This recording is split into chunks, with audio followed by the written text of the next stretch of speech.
Hello, everybody, and welcome to the Transatlantic Call-In Show. This is the place where you, the viewer, get to call in and talk to two trans people about all of your questions, anything and everything trans-related. We will be happy to talk to you, whether you are in really stark disagreement with whether or not trans people deserve any kind of rights, or whether you are an ally who has a few questions. We would love to talk to you, so give us a ring. The number is 720-619-2288. That's 720-619-2288. I am Arden Hart, and with me today is Josie Caballero. Josie, how you doing? I am here. I'm doing well. Technically, I'm supposed to be on my day off, so I've only had one meeting today, and only one meeting after this. Yesterday I had 0 meetings. Tuesday I had 1 meeting. Monday I had 4 hours of work. Oh my God. I'm off. So, and then tomorrow I got to do a conference in Baltimore. Yay! Oh my goodness. These are what my days off look like. This is terrible. Bad for your mental health, work-life balance, failure.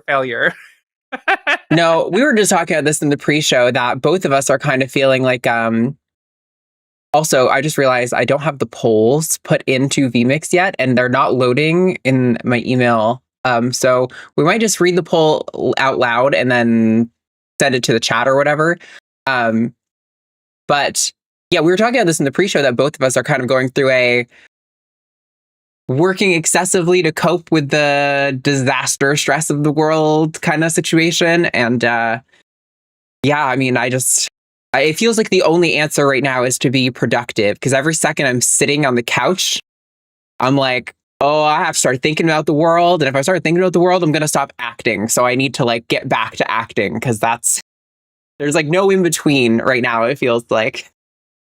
Yeah, everything is all at once, and we all have to just do what we can. We just do what we can. But yeah, I'm hoping next week I will actually take some real time off. Good. Yeah, I think you definitely deserve it. I know you've got so much always on your plate. So, real quick before we move on to the polls, I'm going to shamelessly self-promo. You guys, Epic Loot Exotics just released a bunch of really sick new shirts like What a Girl Wants. And a few others, like there's a Gecko Mancer t-shirt. If you go to epiclootexotics.com, you can go to the merch shop there. And we're going to be, I'm out of focus. There we go. And we're going to be at NERBC this weekend, the North American Reptile Breeders Conference. And if you meet us there, you'll get a cool discount code and you can see our animals and stuff. So with that said, we have polls, and I don't have graphics because technology hated me today. But I'm going to read you guys the polls from our community tab. If you want to go see them, you can go to the Lions YouTube channel and go to the post tab or the community tab. I forget, they've changed it a couple of times. Whichever one of those. And you can see 7 days ago, we had the poll, did you know that Nazi Germany purged their Jewish military personnel in the lead up to the Holocaust? And with 9.3 thousand votes, 64% said yes, and 36% said no. Which is probably pretty fair. That's kind of about what I expect from a mostly American audience, to kind of be relatively, this audience is going to be probably more informed than the general public, but a lot of people aren't going to know a lot of those things. So, but yeah, the reason we bring that up is because in light of Trump's attempted military ban, which thankfully has a court injunction on it,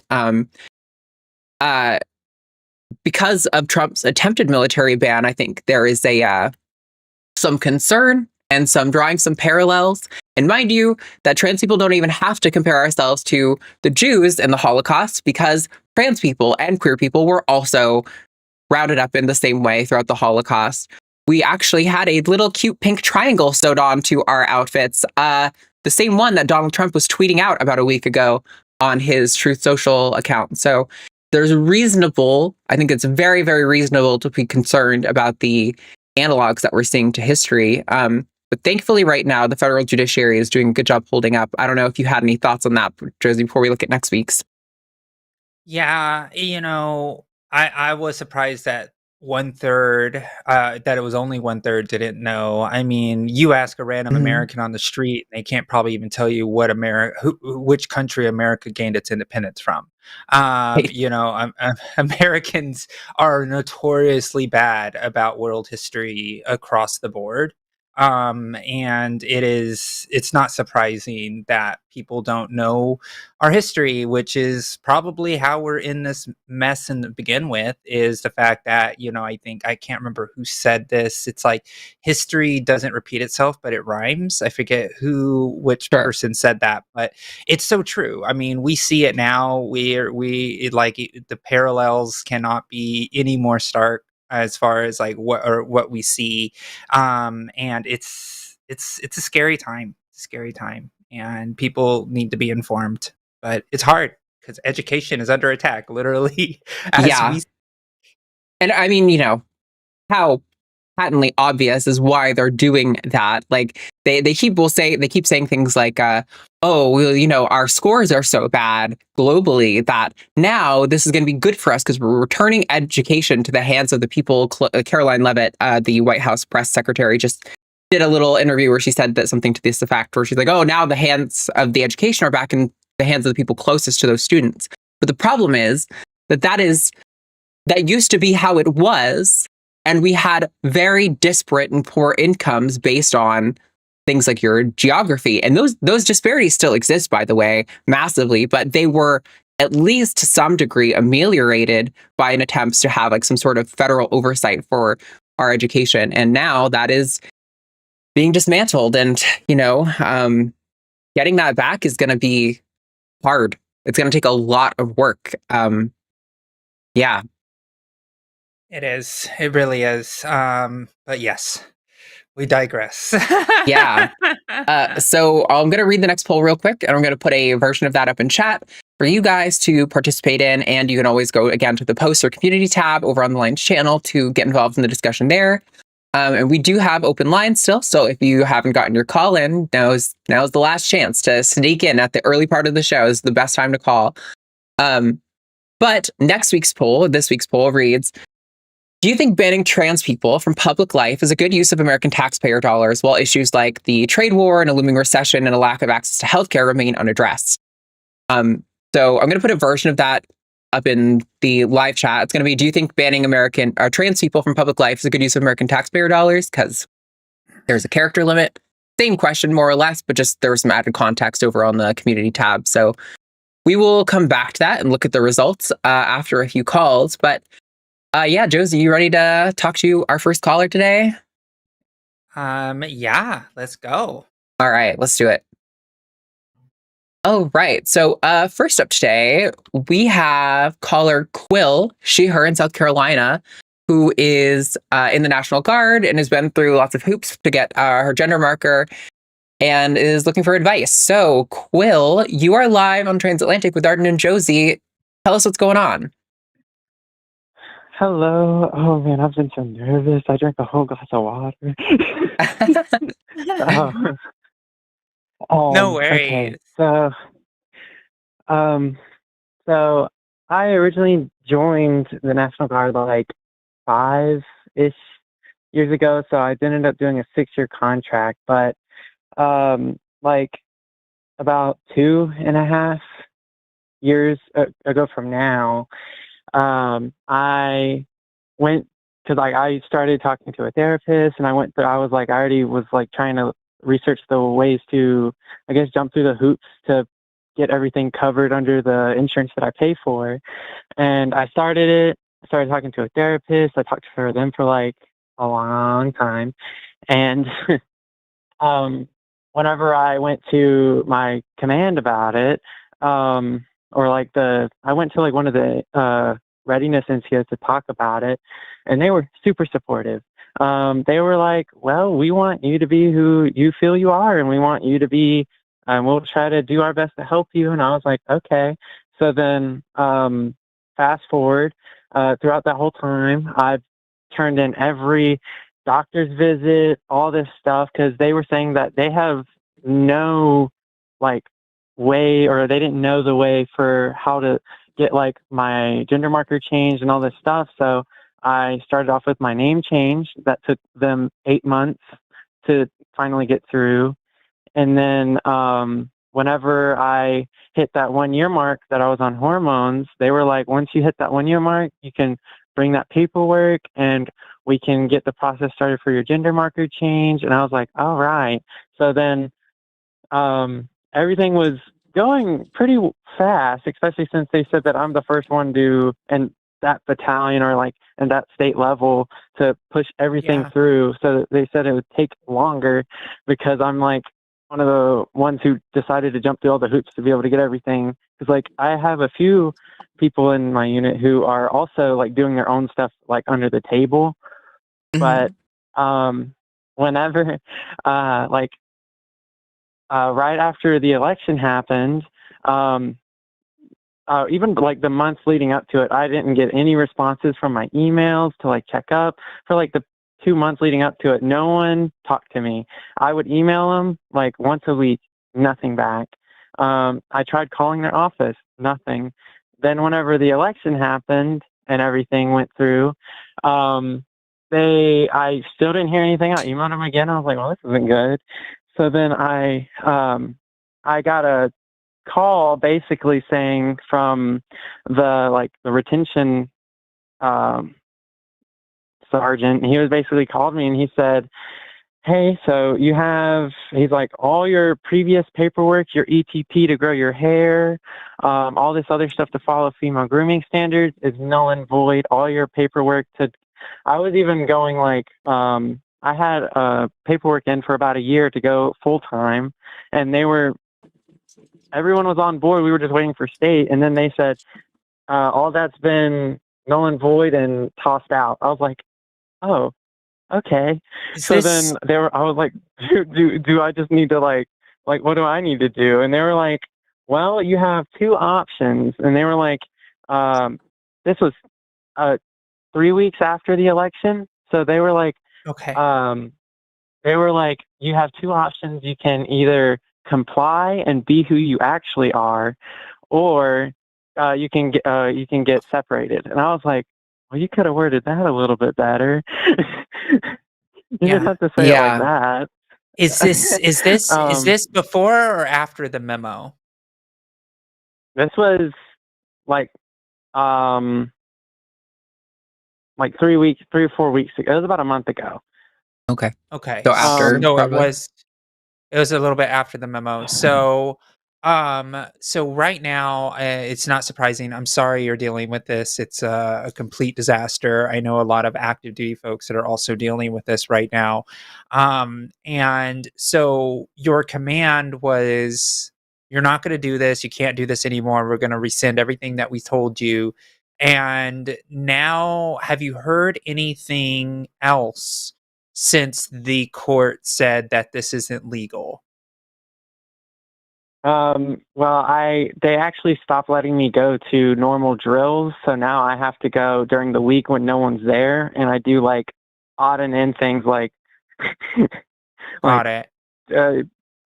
silly things. And then they talked to me today, and they were basically saying that they handed me a pamphlet that said that I can either voluntary separate, and I had like 6 days to choose or something like that, because it came out way before, but they just let me know now. Or I can just stay in and see what happens, is basically how they summed it up. So they said that I can either separate voluntarily or hang out and just see what happens. So my question is the National Guard under the USCMJ, or is that completely by the Secretary of State in South Carolina? I'm not sure, but I've heard things with the UCMJ, like that kind of deal. So I think they are. Are they okay? That it's like allows. Yeah. So right now we're in a very weird limbo period. I will say that I'm not an attorney. I'm no longer in the military service either. I am a veteran. And I served in the Navy for about 6 years, a long time ago at this point. And there is a lot of things that are very up in the air.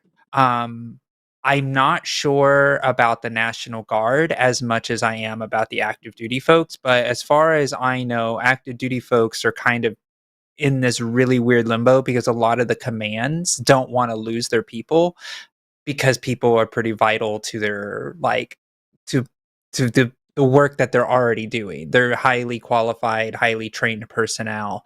And so you've been in for about 6 years, right? Is that what you said? Just about. Okay. Um, and you're wanting to stay in, correct? Uh, they're always like, "You're such a good soldier. We would hate to lose you," but and I was like, "Well, that doesn't feel that way. Y'all folded like Right. chairs." Yeah, no, that makes sense. That makes sense. And, South Carolina, unfortunately, is not one of those states where the Secretary of State is going to be trying to go to bat for the National Guard members that are trans.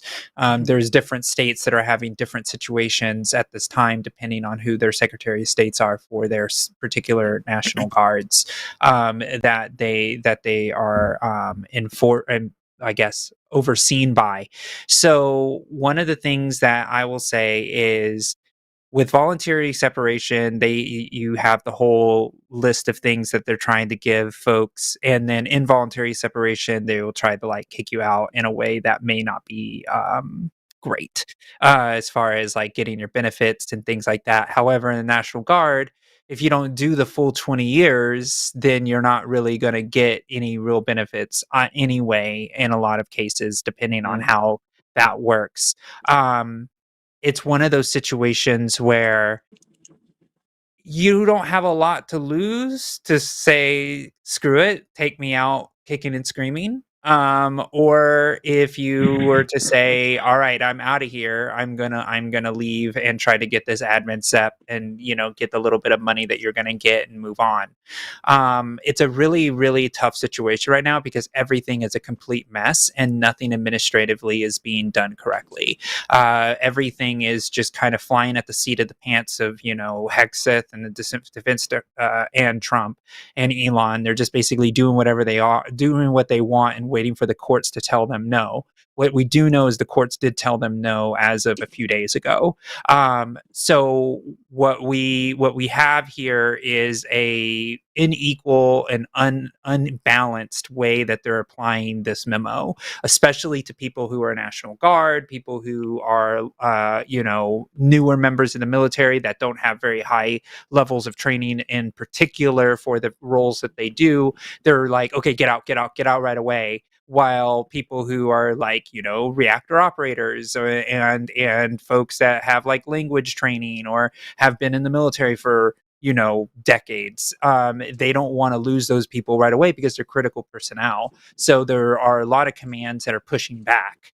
I know a friend of mine who was saying, okay, put me on admin leave, and the command is like, hell no, we need you. We can't do that. And then the hold happened, and now nothing's changed in that person's career other than a bunch of stress.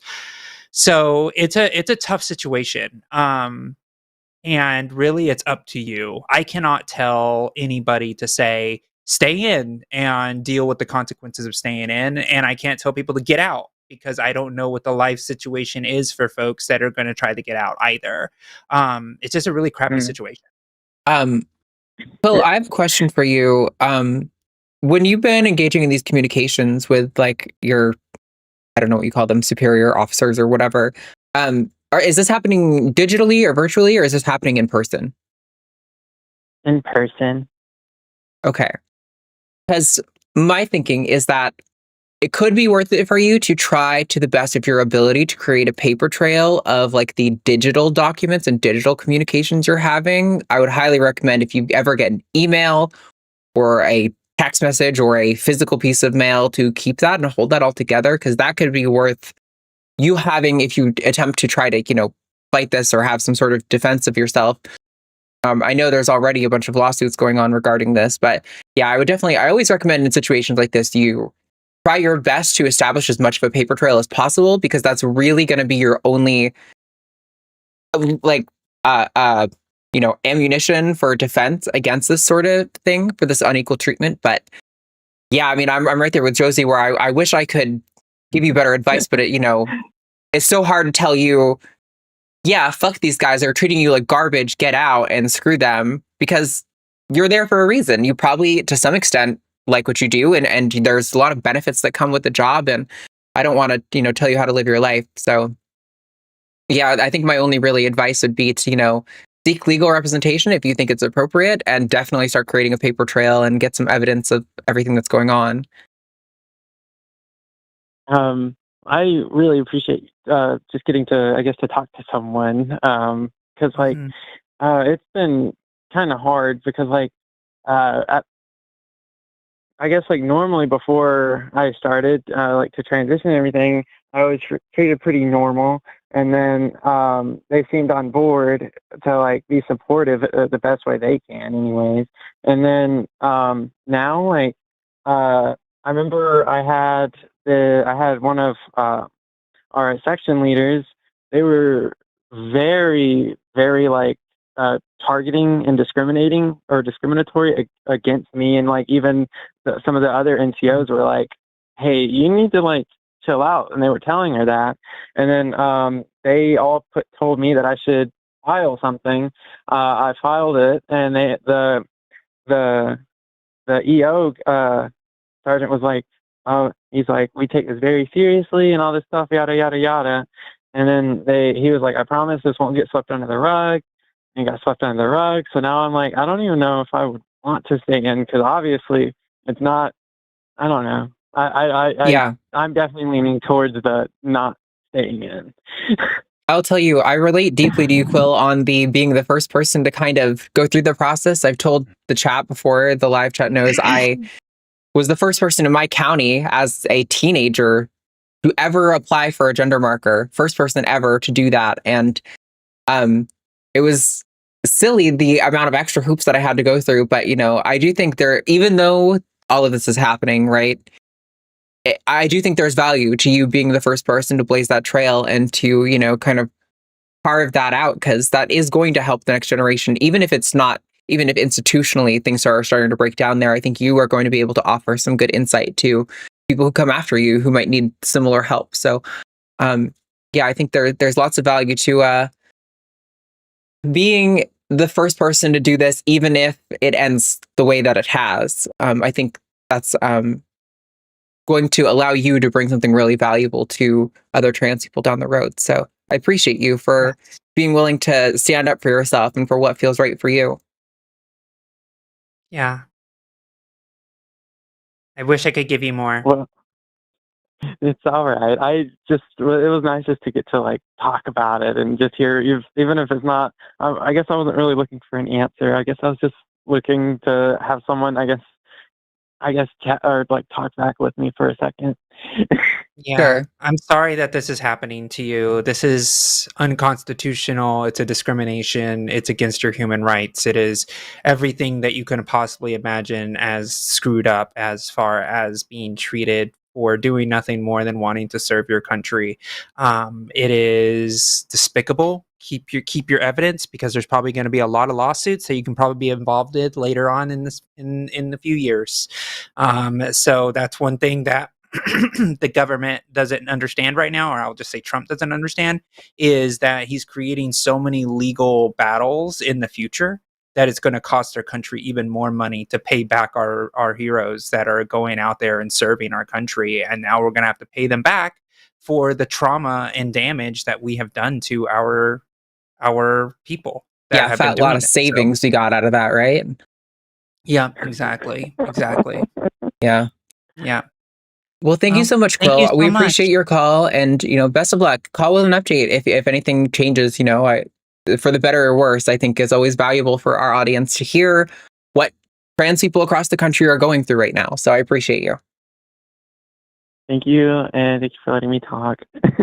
Have a good day. No Bye. problem. No worries. You as Thanks. Real quick, David, the person who's been calling a few of our shows lately, tried to call in again under a pseudonym. I saw that. Trying to defend a position that I don't think any of us hold. This is the person who called our call screener a bitch. I just want you to remember that you were fucking banned, motherfucker. And I'll let you call back, but you got to use your actual phone number. Have some real skin in the game. Don't give me any of this cowardly fucking web caller through a VPN bullshit with a pseudonym. Get some skin in the game and actually refer to a position we hold or ask our position rather than trying to saddle us with a straw man. And we'll talk. But, if you're going to play your game where you're losing your mind on air, I'm not going to be a part of it. So have fun with that. Okay. Right. Sorry, I do not like that person. He's mean to our screener and get it. Yeah, and not good for content. It seems like he just keeps on trying to call back too. It's kind of sad. He's so mad. This is the guy. This is the guy, chat, who called in to be mad at us because we aren't talking about men's rights on the trans call-in show. Oh, it's that person. Yes, it's that person. Oh my god, that was the one that I was on with. Yes, I think he was totally lying and fake through that entire call, but you were very sympathetic because you're a much better person than I am. But I think he's a total fucking fake ass clown. Anyway, if somebody has similar positions to David regarding trans rights, not men's rights, because that's not what the show is about, and you want to call in and you're not playing this pseudonym game and saddling us with positions we don't hold, then I'd love to talk to you. You do not have to agree with us to be on the show. We're, I think, pretty sympathetic when people are honestly responding and engaging in the conversation to people who disagree. So we have got up next Simon, him in Canada, who is seeking for advice when his trans partner is having an episode of gender dysphoria. So Simon, you are live on Transatlantic with Arden and Josie. Tell us what's going on. Hello. First time calling a live show, so I'm pretty nervous. You're doing great. You're doing fine. So I am in this kind of relationship with a partner who is a trans woman, and sometimes she gets what I assume is gender dysphoria. I don't know a lot about this, so I'm assuming like she hates herself, her situation, and the world around her. She lives in the U.S. And I try to be as supportive as I can. I default to when I supportive for anyone, I'm there for her. I try to listen to her if she wants to talk, etc. But I still feel helpless to help. And is there anything specific about gender dysphoria that I can do or I should avoid or anything like that? Yeah. So I think I don't know that I've ever really thought of bouts of dysphoria as like an episode, but I guess that seems like an acceptable way to talk about it. I do think it kind of comes in waves of intensity. Like I'll go through a period of time where I'm a little more harsh on myself and in a negative headspace about, my body and the world than other times. But I think I think there's not like a lot specifically I would recommend. Like I know for me, often I like space. I need to like kind of feel all those emotions and really sit in it and kind of like let it move through me and then kind of dissipate personally. So I don't know, like I know, for example, like Matt, my partner, is very much a person who wants to help and like solve the problem when there's a problem. And I am not a person who really can be helped or have a problem solved when I'm in just like the last few days, I've had a massive anxiety spikes. And so I've been like manic around the house, like cleaning and like kind of frantic. And he's been like, I have anxiety because you have anxiety. And I'm like, I appreciate that, but I don't know what to tell you. Like a hug is nice, but I mean, if you're long distance, because she's in the US and you're in Canada, I also think it's not necessarily just gender dysphoria, because like, I'm telling you, man, like I'll have pretty good, like, I feel like I'll be pretty reasonable. Like, oh, well, things are coming down the pipeline. Yeah, they're getting stopped in the courts. And I'll be feeling like at least as hopeful as I can. And then I'll get hit with like 3 bits of really bad news about trans people at once. And the next 24 hours, I am a complete mess and not useful for anyone or anything. So, I think there's a lot going on for trans people right now that makes emotional stability a little difficult. But yeah, Josie, you want to jump in on that? I do. And I think the first thing is remember to listen for understanding before trying to fix. And this is something that a lot of people do. It's like, oh, you're having this thing. Well, try this or try that. It's just like, I'm so sorry you're dealing with this right now. I am here for you for whatever you need. And, those type of sentences are always good to start with. And Arden's absolutely right. Like last night, I woke up in an anxiety state in the middle of the night. I haven't woke up in anxiety it's like 4 a.m. My eyes cracked open and I was like, oh God, I can't go back to sleep. I'm too anxious right now. And it's because of things that are happening around the world and all the transphobia that I'm dealing with right now and in the political realm that I'm focusing in. And it is hard. And I remember when I was early in my transition, I would really be down on myself, and I'm just like, ugh, I hate it. I don't look like this, or I don't sound the way I want, or all these different things that exist. And really, when your girlfriend is like saying, I'm dealing with all these things, just listen and just and ask, is there anything I can do for you right now? And then if she says, yeah, then you can start trying to help.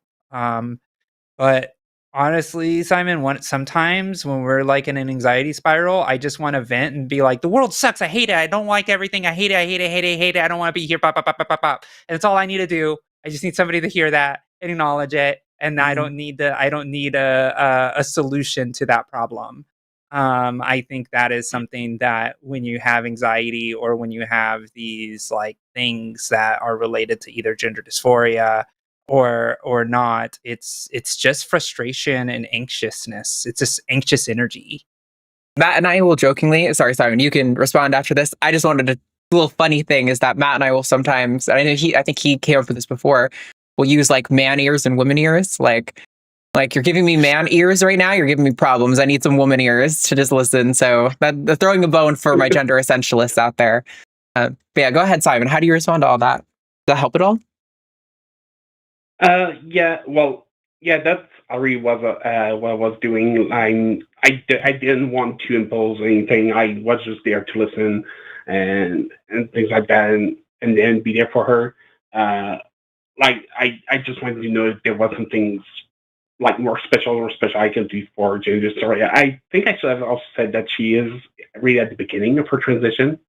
Mm-hmm. And I even think that she had to stop because of the cost of it all. So it's quite hard of her. But the beginning's tough, and it is your brain chemistry, like there's just a lot of new feels that you haven't felt before. Like I remember like just crying so much at the beginning of my transition. It was so much tears, and it was just really just grappling with the fact that you're doing this. It is new, and then I think there's a period where your mind in a lot of, and this is my belief and this is how it worked for me, everybody's mileage may vary, but when I started my transition, the first 3 months, it was the hardest because a lot of things physically didn't change, but mentally I felt everything change.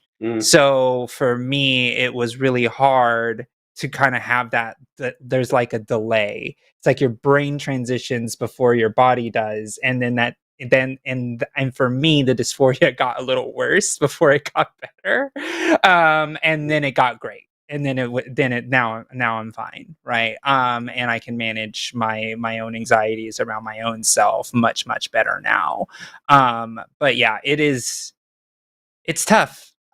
Just remember, like if you have a partner who's a early transitioner, just give them love and just know that you're there and available. That is, I think, the most important thing that you can do for somebody that's going through this, because that one person is an anchor and you might be that anchor. So yeah, just keep being there, keep being patient. It will pass. All right. It will pass. The intensity will pass. All right, no, we'll certainly keep doing it. Yeah. I think honestly, like just feeling like general sweetness, like general nice things that you do for a partner in a relationship, those things go way further than like anything else. Like, you look really nice today.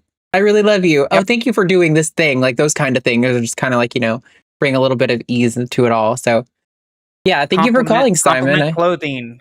Yeah. Compliment hair, compliment nails. I know boys don't notice the little details, but they do. That we do, and we know, and everything we put into effort is important. That's why, to be stereotypical, girls like when you compliment their haircuts. Girls like when they have their nails complimented when they do them, or they have a nice new pendant or nice glasses. At least that's for me. I'm pretty stereotypical for them, though.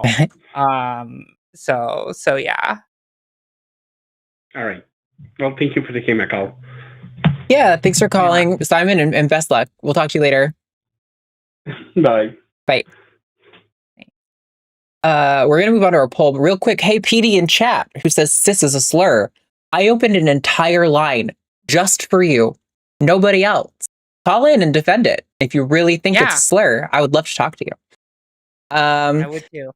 All right, so we're going to look at the results of our poll real quick here. So if you guys don't remember, normally there's a graphic up at this stage in the show. Technology hates me today, so we're just going to read out the poll again. So this week's poll read, why is it not popping up? Hello. Here, let me put an end to it there. Last week's poll read, do you think banning trans people from public life is a good use of American taxpayer dollars? And then over on the community tab, we also elaborated, while issues like the trade war, looming recession, and lack of access to healthcare remain unaddressed. And so with 97% no, and only 2% said yes. Genuinely, so the reason I made this poll today was because I've been having, I feel like, a good bout of luck with a particular line rhetorically, which is this notion, it's kind of similar to what Sarah McBride is saying, but I think you guys know that I also will go to the bat, so I'm not going to just be like a little bit of a lib over this pushover. That every second that they spend paying some sort of staffer to draft a bill, and every second they spend on the floor of a house, either in a state building or a federal building, defending some bill against trans people, that is all funded by the American taxpayer. So every second they're doing that, they are not making your healthcare better, making sure your grandparents get their Social Security so that they can pay their bills. They're not making schools safer. They're not making sure that your kids have access to food. They're not doing any of the things that Americans actually give a flying fuck about. They're not doing any of the things that actually impact and I've been mistakenly kind of framing this almost lately, and maybe this is a chance to correct that, in sort of opposition to trans rights, where it's like, oh, it's either trans rights or that, but all those issues affect us too. These are class issues, and trans people are notoriously not in the ruling class. That's kind of the whole reason we're in this situation. Every second they're spending on this, not only does it not help anybody, it hurts trans people, but it does absolutely nothing to help you when they could be spending that time making your life more affordable, making healthcare better for your family and your child, making sure that your kids are going to have the best life they could possibly have. And one thing I have found is that almost universally, no matter where people feel about trans rights, everyone can agree, why the fuck are we spending time writing bills about 10 trans athletes across the entire nation when there are 300 million people in this country who are all struggling, 99% of whom are struggling. Like, the vast majority of Americans could not handle an emergency expense. Financial experts would advise you to have like a 6-month safety net. Does anyone in our audience have 6 months of your bills in an account somewhere? Because I'm going to bet not, or almost none of you. Right? So I really would like to keep hammering on this. You guys are probably going to hear me say something to this effect a lot over the next 4 years, that every single second they spend talking about me, they are not spending making both of our lives better. And I think that's pretty shitty, and everyone gets behind that seemingly. So even with this poll, we've had some polls lately that I was like, wow, there's that many people in our audience who think that. Yikes. Not this one. Not this one. We're almost complete agreement. So yeah, Josie, you have thoughts on that? I mean, you're right. People are getting really, really pissed off, especially when we're losing veteran rights and benefits. Not even just trans people, just veterans Yeah. in general. I know there was a town hall that happened virtually where this veteran was like, "Hey, like I'm a disabled vet, and I lost my job as a federal worker." And they were like, well, trans, or no, they said immigrants. Actually, they were like, the person was like, answer with like immigrants. He's like, that's a red herring. I'm not talking about that. To think that you're Yep. trying to play politics about the fact that I lost my job is bullshit. And that's what's happening right now. The VA, the Veterans Administration, currently is um, going through massive cuts, and so people aren't able to do the disability claims fast enough. But right now, they're trying to talk about getting everybody on disability off disability and having them reapply to make sure that they're actually disabled, and in the way that the VA does its calculations. Well, that's all Hmm. designed to get people out of the rolls, and then they lower the employment of the VA to process that. A disability claim already takes months to do when you leave the military to go in. So now we're talking about sending all of these older vets, as well as just vets that have been on this disability, coverage, like myself, for the last over over about 14 years. And now if I were to have to reapply for all of that, I would probably take years for me to be able to get that claim over time. Yep. So people are getting fed up because every time somebody says, "Oh, it's like when Trump said, oh, it's all transgender. It's all transgender is the reason that your problems are." It's like that only works so far, and people are just not buying it anymore, and people are getting more and more angry about it. I agree. I've been mildly impressed. I mean, to be fair, it doesn't seem to have affected the Trump cabinet in any way, shape, or form, but I've seen an impressive number of even Fox News pundits who will be concerned about, they won't acknowledge the trans stuff, but they'll be concerned about Social Security and veterans losing their benefits. That's a huge deal. Yeah, I think it's really concerning for people, working class people. And so that's been a lot of the messaging I've been trying to carry forward. Has this helped your bills? I know you're struggling. I'm struggling. I do pretty well for myself, and I'm still struggling. Nobody Yeah. out here is getting out of struggling financially, and they're talking about us. Yeah. 1% of the American population, who, by the way, nothing we're advocating for is going to affect 99.9999% of cis women, and the ways in which it might ostensibly affect them.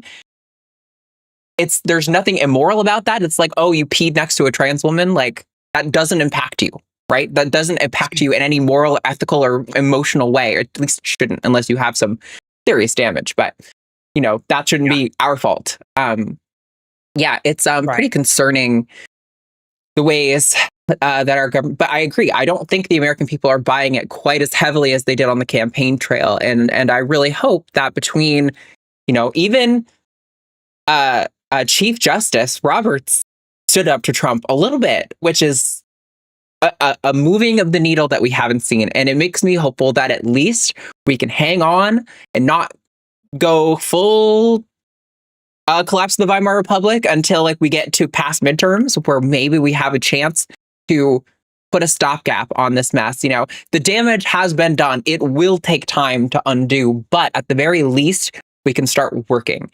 And there are people who are out there who are actually fighting for us. I mean, Tim Walz has been fantastic on most of his interviews. Bernie, I don't know what drugs they're giving him, but dude is fucking like a steam train. He is tugging along with full force, no breaks. I mean, I'm so impressed that at his age, he's doing what he's doing. And my representative, Greg Quesada, is doing that tour with him for my district here in Austin. Yeah, I think there's part of me that feels really hopeful because I'm seeing all these things, and then it's I hit the bad news and I have a little bit of a panic attack. But yeah, I think this messaging is what's going to be the winning one for us.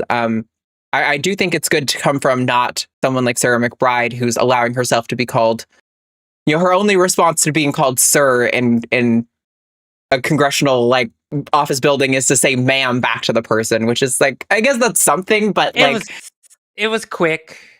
It was quick. It was something. It was more than, yeah. It was. She didn't just roll over and take it. And she did like do a little press conference that was not too bad about, this is play yard bully crap and stuff like that. But it's like it's play yard bully crap to you, but for some people this is life and death. Like, absolutely. And it's like there's so much that needs to be done. Anyways. Yep. Yeah.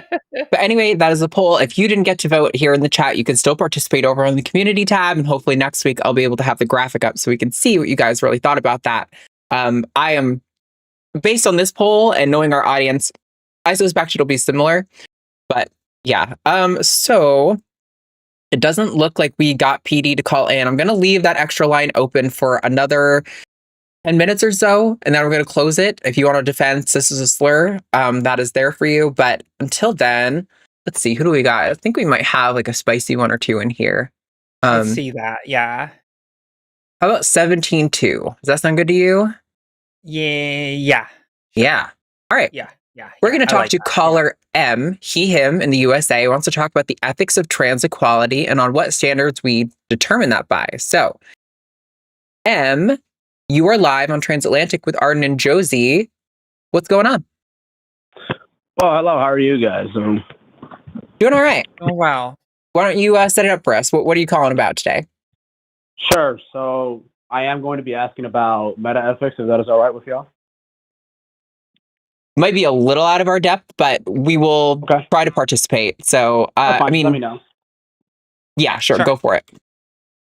So the question that I have is that, so obviously the question of trans equality itself and whether or not we should have it as a normative question, right? So in philosophy, we would call this a question of normative ethics. But more importantly, we have to address questions of meta-ethics, which is how do we even justify what normative ethics we ought to have?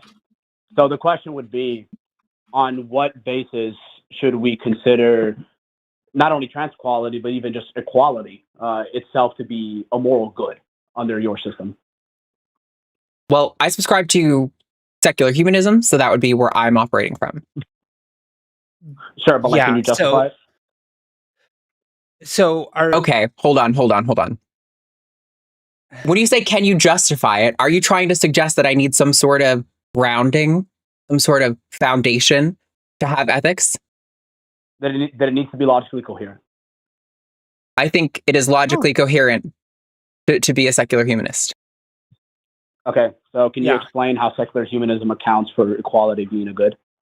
Yeah, so secular humanism is about maximizing well-being and reducing human suffering. And the evidence on trans people is very clear, allowing us to have access to gender-affirming healthcare and to have access to documents that affirm our identity, having communities, leaders, and like friends and peers and things that support us are massively helpful to improving our quality of life. And without those things, we struggle quite a lot. So I think it's well within the grounds of a system that is focused on well-being to consider the well-being of trans people. Right, but I'm asking you to justify the system. So you are asking for some sort of metaphysical foundation. Okay, then I'm not interested in talking to you, because you're just coming at me with some. No, I've had this conversation before. I'm not going to play the game of I need to go down to some ultimate. I'm not crashing out. I'm telling you, I'm not going to be having this conversation of I need some. Why are you mad? I was asking. I'm not mad. Why are you getting so defensive? I'm not mad. I'm responding to what you're saying. You started yelling. It was really weird. Wow. Do you think that's yelling? Can you tell me? Oh, gosh. Did you ever get punished by your parents, Are you okay? Did you ever get punished by your parents? Whoa, are you okay? Okay, so you're not just okay. So you're not going to answer questions. Well, hold on. Sorry, Josie. Can I just 5 more minutes? Just a couple minutes, then I'll pass it on to you, and I will totally hands off for the rest of the call. So, are you going to be able to answer the question, or are you not? Am I going to answer a red herring? No, obviously not. It's not a red herring. I'm asking you a question. It's my show. It's my show, and I get to decide with the direction of the show. Okay, then we don't have to talk to you, Em. Yeah, it's still right hand. If you want to, do you want to be on the show? Do you want to talk to us? You called in. I'm assuming you want to talk to us. I asked you a specific question, and now you're asking me these like bizarre Yes, and I things asked that you a have nothing to do with question. it. I am the host of the show. My job is to direct the questions of the show.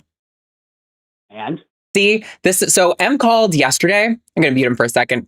M called yesterday and tried to pull this exact same thing on Matt's show. And he did the exact same raging when Matt wouldn't allow him to control the show. So I really have no interest in speaking to M. He's so patently dishonest.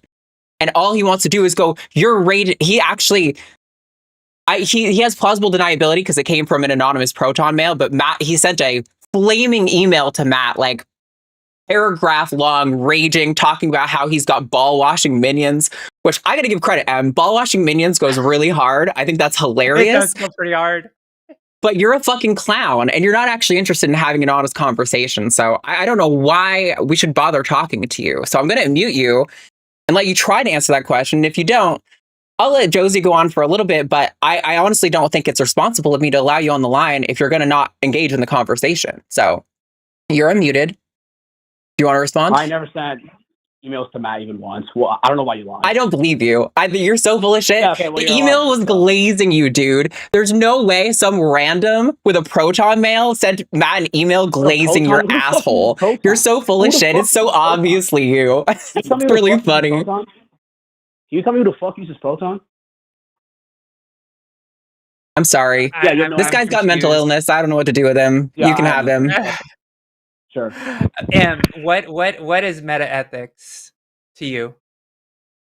So meta means beyond. So so I'm specifically asking about a standard in which you can justify your normative ethical claims. Why is that so wrong to ask? Okay. I'm not. I'm not. Why are you being so defensive? I wasn't the one yelling at you. I'm asking. Okay. Well, I guess that's a compliment because Arden has a great voice. The reason I asked, like, you know, the idea of meta ethics and like normative ethics and, you know, and correct me if I'm wrong, normative ethics is like what we should do, right? Is that essentially like like what breaking we should it down do? To like, yeah, so normative ethics is what we should do. Meta ethics is how do we determine what we should do? okay. So what outside of like philosophical debate, right? Well, and we're talking about philosophical debate. I know, but I'm asking you a question. Let me, like, I'm trying to be good faith here, so please, you can finish the question. That's fine. Go ahead. Okay, yeah. So, outside of philosophical conversation, what other things in the world do we use meta ethics to like ground ourselves in our lived experience in laws and society? The way that you live your life out, literally every single day, because all of your ethics are dependent upon the meta ethics, whether you know what your meta ethics is or not. Okay, so if I say I'm a secular person, I'm an atheist and everything. I know that murder is bad. I'm not going to murder anybody. So why do I need some metaphysics framework to believe that murder is wrong? Because then it's an incoherent and arbitrary position. It's arbitrary? So you would say that Correct. There's a good argument to say murder is good? That is not the argument at all. I don't think you understand what I said. Well, explain it to me. Why is murder... Why would... ethical justification... Well, hold on. Then let me explain. So I have ethical justification to determine that murder is wrong. However, if you not have a meta-ethical... If you do not have a meta-ethical justification... Yeah, see, this is why I didn't want to talk to this guy. He's just like, you don't ground your thing in God, so nothing you believe is real. It's all completely arbitrary. So he's fucking glazing his own hole in emails. I was getting it. So I have a coherent position. Position. Sure you do, buddy. So M, hold on 1 second. So so your coherent position is that God grounds you in your moral beliefs. That without God, the knowledge claims themselves would be impossible, and that includes any knowledge claims about normative ethics. So did God write normative ethics and meta ethics in the Bible? They're laid out throughout the Bible, yeah, sure. but it doesn't say it. Like, how can you say that because God, like Are you God making is a semantic argument? Do you think that like it has to say the words? No, because you're making a semantic fucking argument, right? lunatic. Because you are making a semantic argument because you believe that because your belief is based in God, that means that my belief set, since it's not based in God and based on the social contract of society, I'm asking you to justify it on something. I am justifying it, which is the fact that in a moral contract of society, that says that I should, like, I know that murder is wrong because I do not want to commit it when it's bad for society, and I don't need a God. I bet now he's going to go to moral relativism. He's going to appeal to moral relativism is my guess. Go for it, Em. Do it. Okay, well, do you have a response to justify moral? See, I told you! This is how much of a predictable fucking loser-ass troll you are. You're muted, so flame all you want. I can see you raging. Nobody can hear you. This is what a predictable fucking loser you are. You have nothing. All you have is to assert that you can root your foundation in a God, which you have no evidence for, and then you're going to accuse us for rooting our foundation in humanism. See, still going. It's so funny, chat. This guy's such a fucking loser. I'm just going to drop him and ban him. He's such a pathetic loser. Go ball wash Matt in his email again, you fucking pathetic piece of shit. Nobody cares what you have to say. You bring nothing to the table. You're a dishonest child. It's so funny. It's like, hilarious. It doesn't let you get a word in, right? It doesn't let you get a word in. And it's like because the thing is, like, if you actually start interrogating the position, you see it fall flat. And we've done it many times on the show and other shows on the line. And it's kind of like the bread and butter of, like, you know, secular conversations when it comes to the reality. And the situation here is M's trying to interrogate us on our beliefs when it should be the other way around. If you are going to call in and make a claim, then defend the claim. Don't make me defend the claim when I never made the claim in the first place. And that's his whole game. Things are backwards. Yeah. And so, that's why we're hostile, is because it's our show. And if you're going to call in, it's like, in his mind it is, right? And I'm just speaking in his mind, that's the way it is, because he wants to investigate our belief set, which we have very solid grounding moral philosophy to understand why we believe the way that we do. And if you listen to us for like 5 seconds, you can figure that out pretty quickly. And to say that God is the answer and then not letting us investigate why God is the answer is the problem. So 2 things I have to say is, 1, I completely disagree that he thinks we're hostile in his mindset. I think he's an extremely dishonest person. He is very much the like Richard Dawkins presuppositionalist. If I come in rage and try to gain control, then I can blame you for not letting me gain control and accuse you of being mean to me because you didn't let me gain control of the conversation on your show. No, he's just dishonest. But I also think it's really funny when they appeal to moral relativism, because the suggestion is that, oh, well, there were societies where, you know, marrying, or, you know, the way that boys became men was through some, like, what we would now consider to be like sexually assaulting act or whatever with another man, right? Like, and like, oh, well, how can you discredit that? Because that was okay in one culture and that's morally relative. And it's like, sure, that is morally relative. But the thing is, what you're appealing to is just as arbitrary and morally relative. Unless you're going to prove to me that God came down and handed you the correct moral position, all that happened is you went to church, or you heard a couple of different options for what God's morals are, and then you arbitrarily picked the one that you thought made the most sense. Whether or not the morality's foundation is true or, you know, objective, the selection of the one that you call objective is still completely arbitrary. Like, you don't get around the arbitrary relativism thing by appealing to a God. It solves nothing. When you appeal to a God, you also have to take if you say that the Bible is the thing that's directing you, you have to take the entire moral concept of the Bible. That's slavery, that's genocide, that's, you know, all of the things that are involved with that. So we all know in society that, like, you know, those things are bad, right? Well, not all of us know that, but a lot of us do. And so that's kind of where that meta ethics kind of falls apart, because there's no way to verify it, and there's no way to ask God and being like, am I doing this right? Because if you can't, you're using dead texts that were written by man. So therefore, the entire act of the idea of meta is still not provable. You can't Yeah. prove to me that meta ethics exist because of the fact that there is no way to prove that God exists. And we've asked that question so many times, and that's not what this particular show is about. But we have this show often on the line, or conversations often on the line on different shows. Yeah. I highly recommend anyone in chat to go to Matt's like Instagram, or if you have him on Facebook, you can go to his Facebook. I know he's like not accepting as many friend requests these days. He posted the email he got yesterday that was glazing his hole, that caller, after. And I'm like, okay, so you call in, we never get emails like this. You call in, and then later that night, an email like this comes in to Matt, and you're telling me that wasn't you? I literally don't believe you. How does lying work under your meta-ethical framework there, M? You're so full of shit. It's embarrassing. Yeah. Okay, and it looks like PD's not calling in, so we're going to close that extra line. And then, wow, we have 6 callers, and it is 3 o'clock. Do you have a time limit today? Not really. I would like to be done in about 2 hours, but we can make it work. Okay, we might not be able to get to everyone. We're going to do our best, though. So let's see. What do we got? I don't have a time limit, like, technically. I guess I could, but I'd rather be here right now. Okay.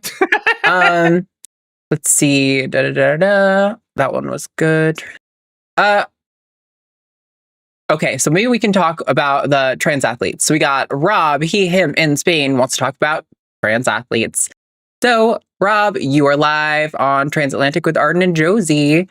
Oh, there we go. Now you're live. Hey, Rob, what's going on? Oh, I apologize, Rob. I had you muted because the last caller was a fool. You're good now. Go ahead. Hi, Rob. Can you hear me? Yep, we gotcha. Yes, we can hear you. Perfect. Yeah. So, starting off,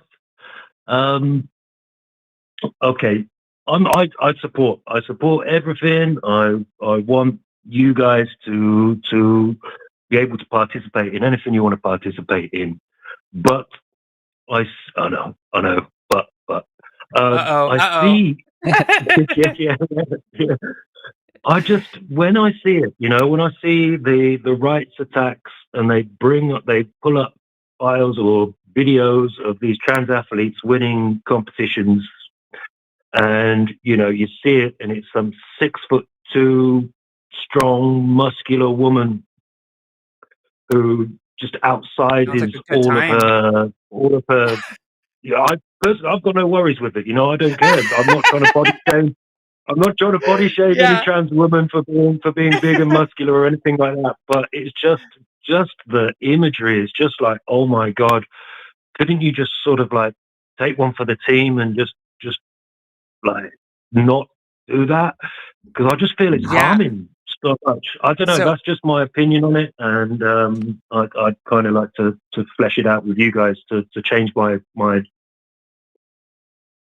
Yeah, absolutely. This goes back to, I mean, this argument is as old as politics in a lot of ways. Like we would hear, like, especially during the marriage equality movement, you can have whatever you want in your personal bedroom, but just don't hold hands in public, don't kiss in public, and and it's like it looks bad. It's like and it's based on a response of like disgust and like civility politics in a lot of ways. And so when we take a look at, like, for example, pride parades, people are always trying to police pride parades. Oh my gosh, have a pride parade, but don't do the bubbles and the guys in the speedos thing, right? Like, they talk about these things all the time because it makes the whole thing look bad and it makes it easy to attack, right?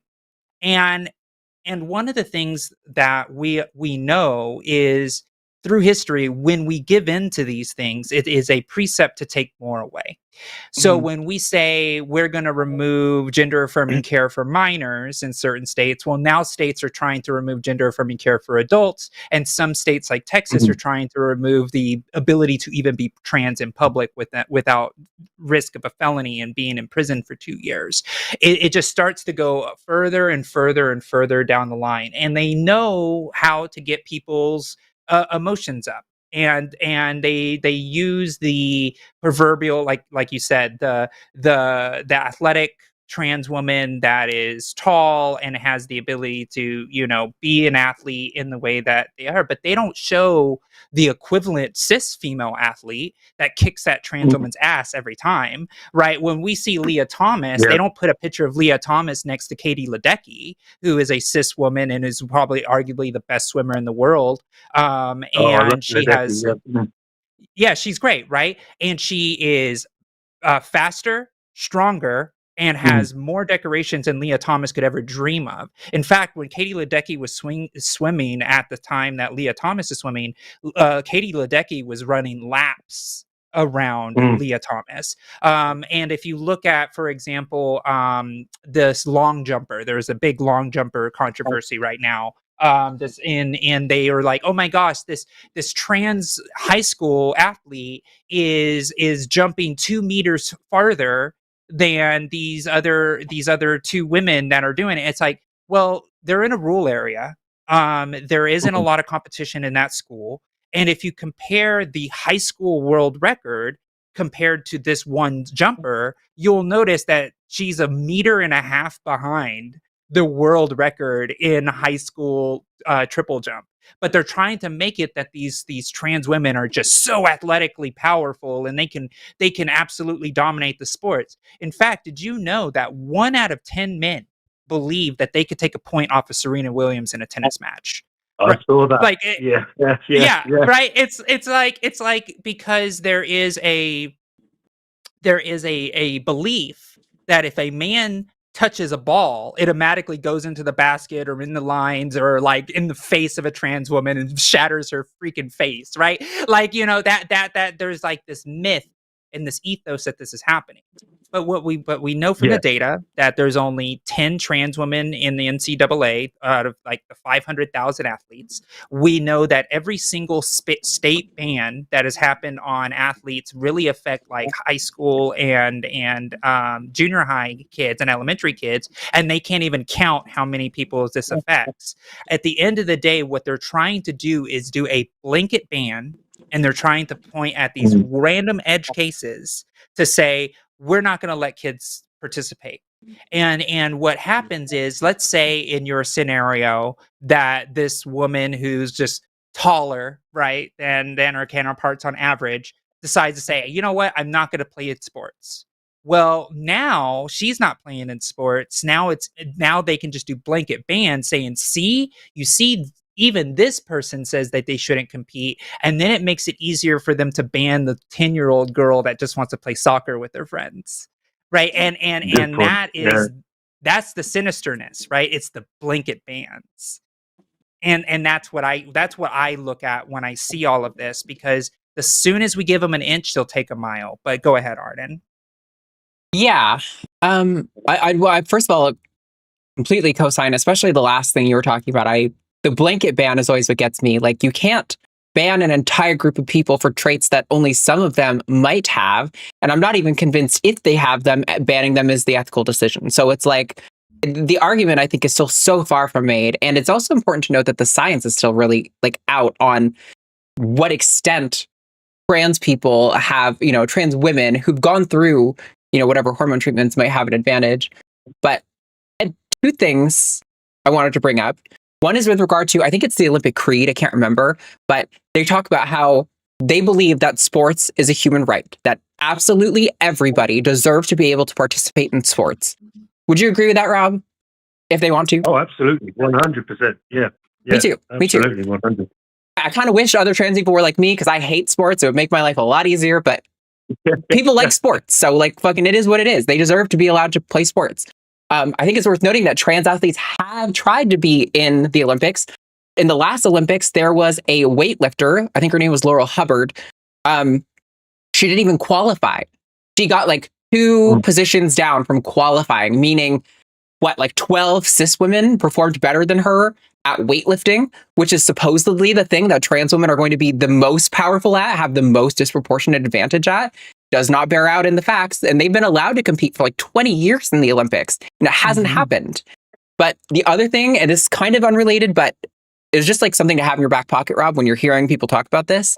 lately, the new thing the right wing has been doing has been saying something to the effect of, oh, trans women over this period of time have taken 800 medals from cis women in sports competitions globally.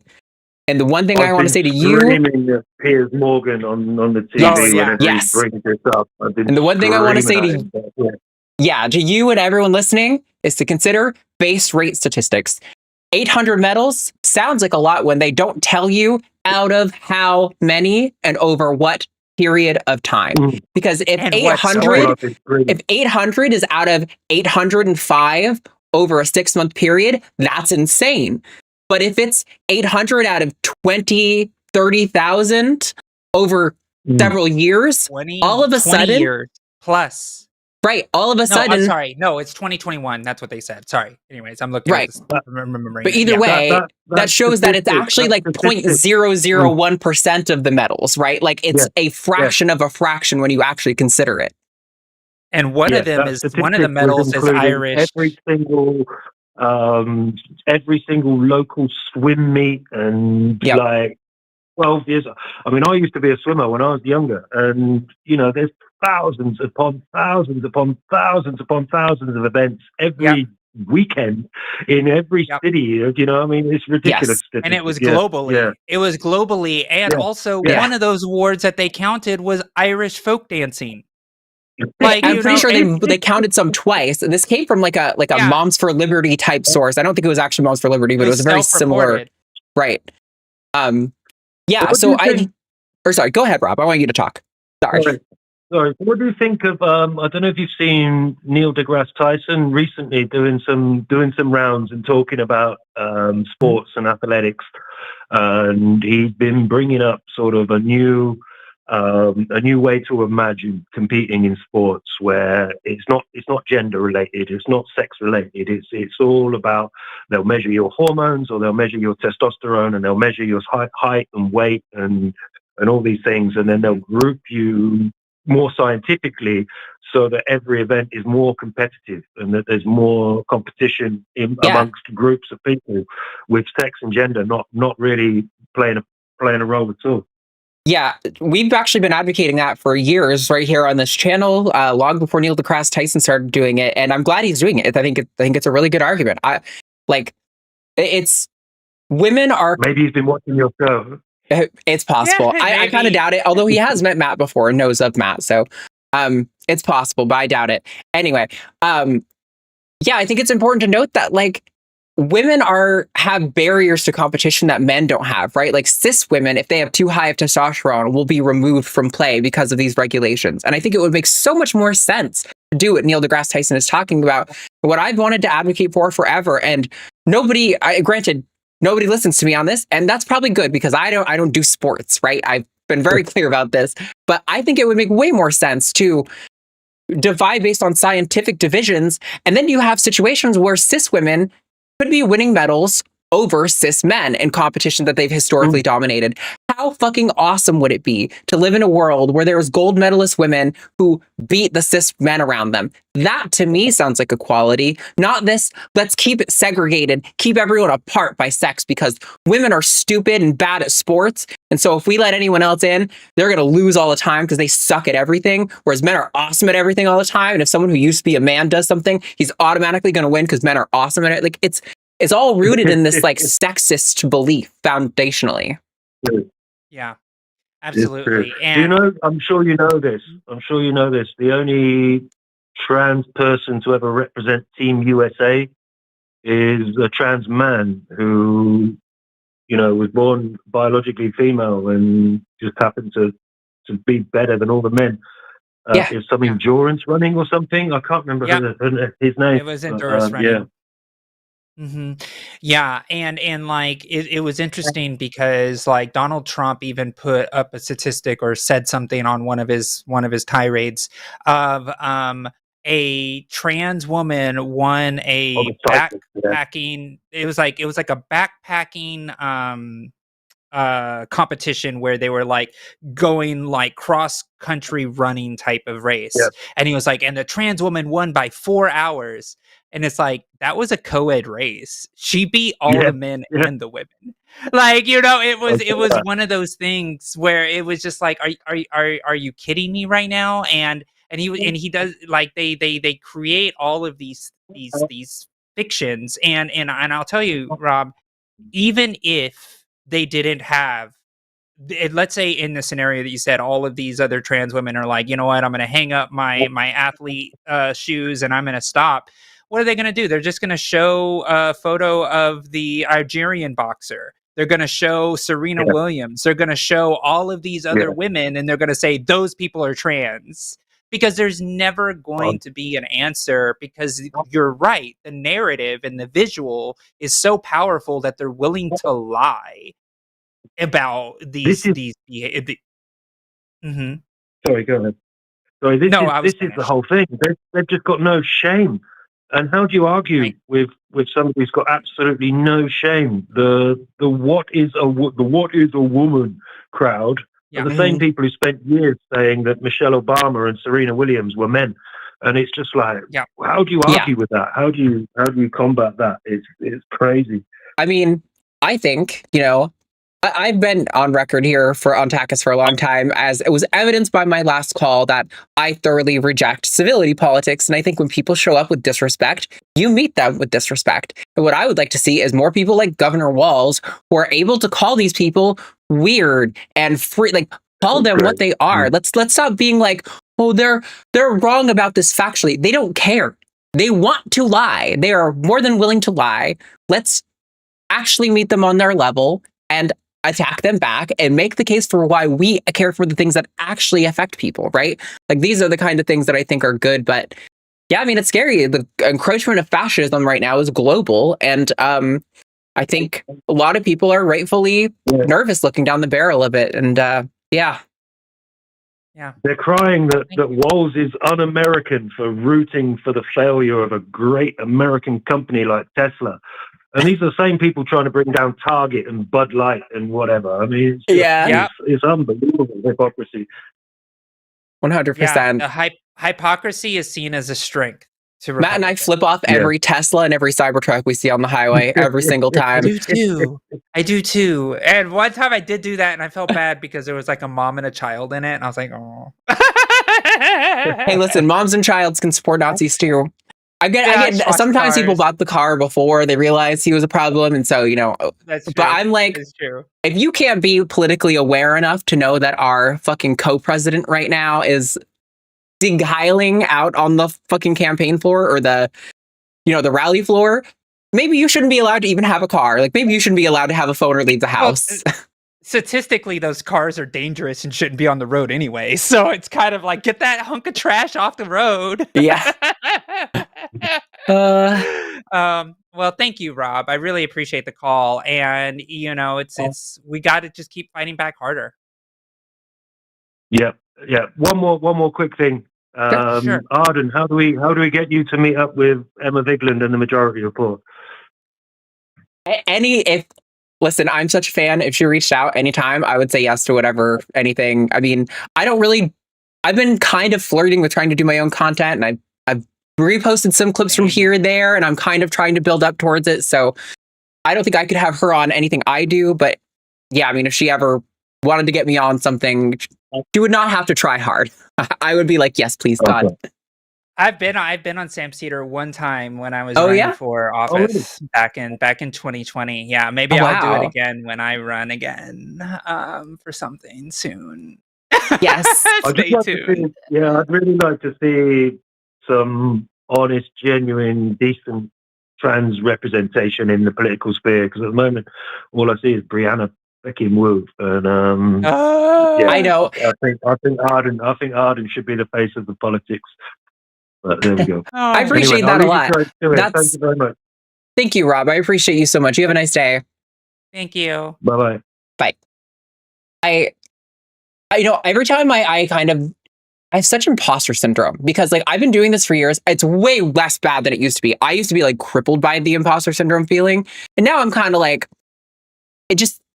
I feel like, there's so many people who know so much better than me. But then I'm like remembering, well, Brianna Wu is out there everywhere, and like, anything I say, no matter how wrong, is going to be like already 100% better than that. So why am I not doing things? That's true. Yeah. That's So, true. um, I need to get on my content too. I literally have an editor on deck ready to go, and I just need to just get on it and do it. yeah, I Political appreciate. forecast. We got to get. I know we've been flirting with getting a political show up and going, but I know it doesn't quite have legs beneath it. We're closer now. It does. It's well, okay. It does, Sorry, though. Audience it does is have there. legs. It does have legs. In terms of production, it's like got toenails right now. So like we're actually, but like a week ago, it didn't even have toenails. So like we're getting there. It's actually You kind don't of need legs to get around. Your danger snake said otherwise. point. Danger Always so noodle. spot Don't on. need legs. Real quick before we take the next call, I do want to say we're going to read our super chats at the end of the show. So any super chat of $5 or more, if you include hashtag Team Arden, your life gets better, and no other hashtags do anything. So make sure you add hashtag Team Arden to all of your super chats, and we'll Team read them out live at the end of the show. And That's Team not a thing. Josie, if you actually care about the reality of That's not the a thing. world. That's not a thing. Okay, let's see. So the rest of these I don't think are particularly spicy, so I'm probably going to take them in order of who's been waiting the longest. Weirdly, caller 3 says they haven't been waiting the longest, but I think I saw them on there first, so I don't know if they dropped and reconnected or something. Let's take Giddy. I think so. Yes. Yeah, Giddy's a return caller. I imagine this won't go too long, but we're going to have Giddy, he, him in Utah, has a question about how to recognize safe spaces for trans people. So Giddy, you're live with Arden and Josie. Can you elaborate a little on your question? Yes.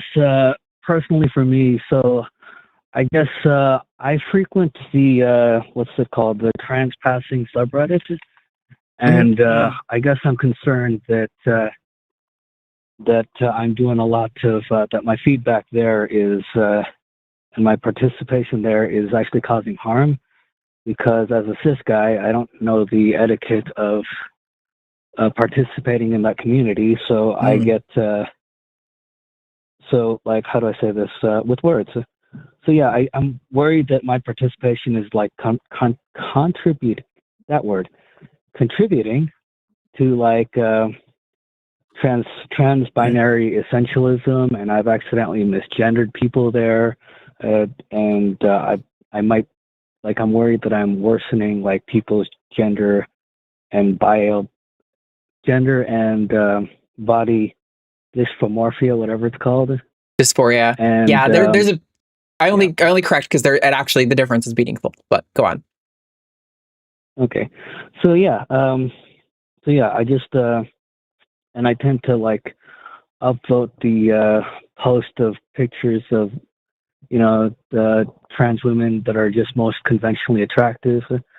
And yeah, I'm worried that I'm actually participating in like a toxic, gender, like, not gender essentialism, but like, what is that word? No, I think you're, I know what you're trying to communicate. Yeah. Gender essentialism. I hear what you're saying. Yeah. I think, yes. Or sorry, Josie, you look you're ready to go, and I think I talked a lot last time, so you go for it. No worries.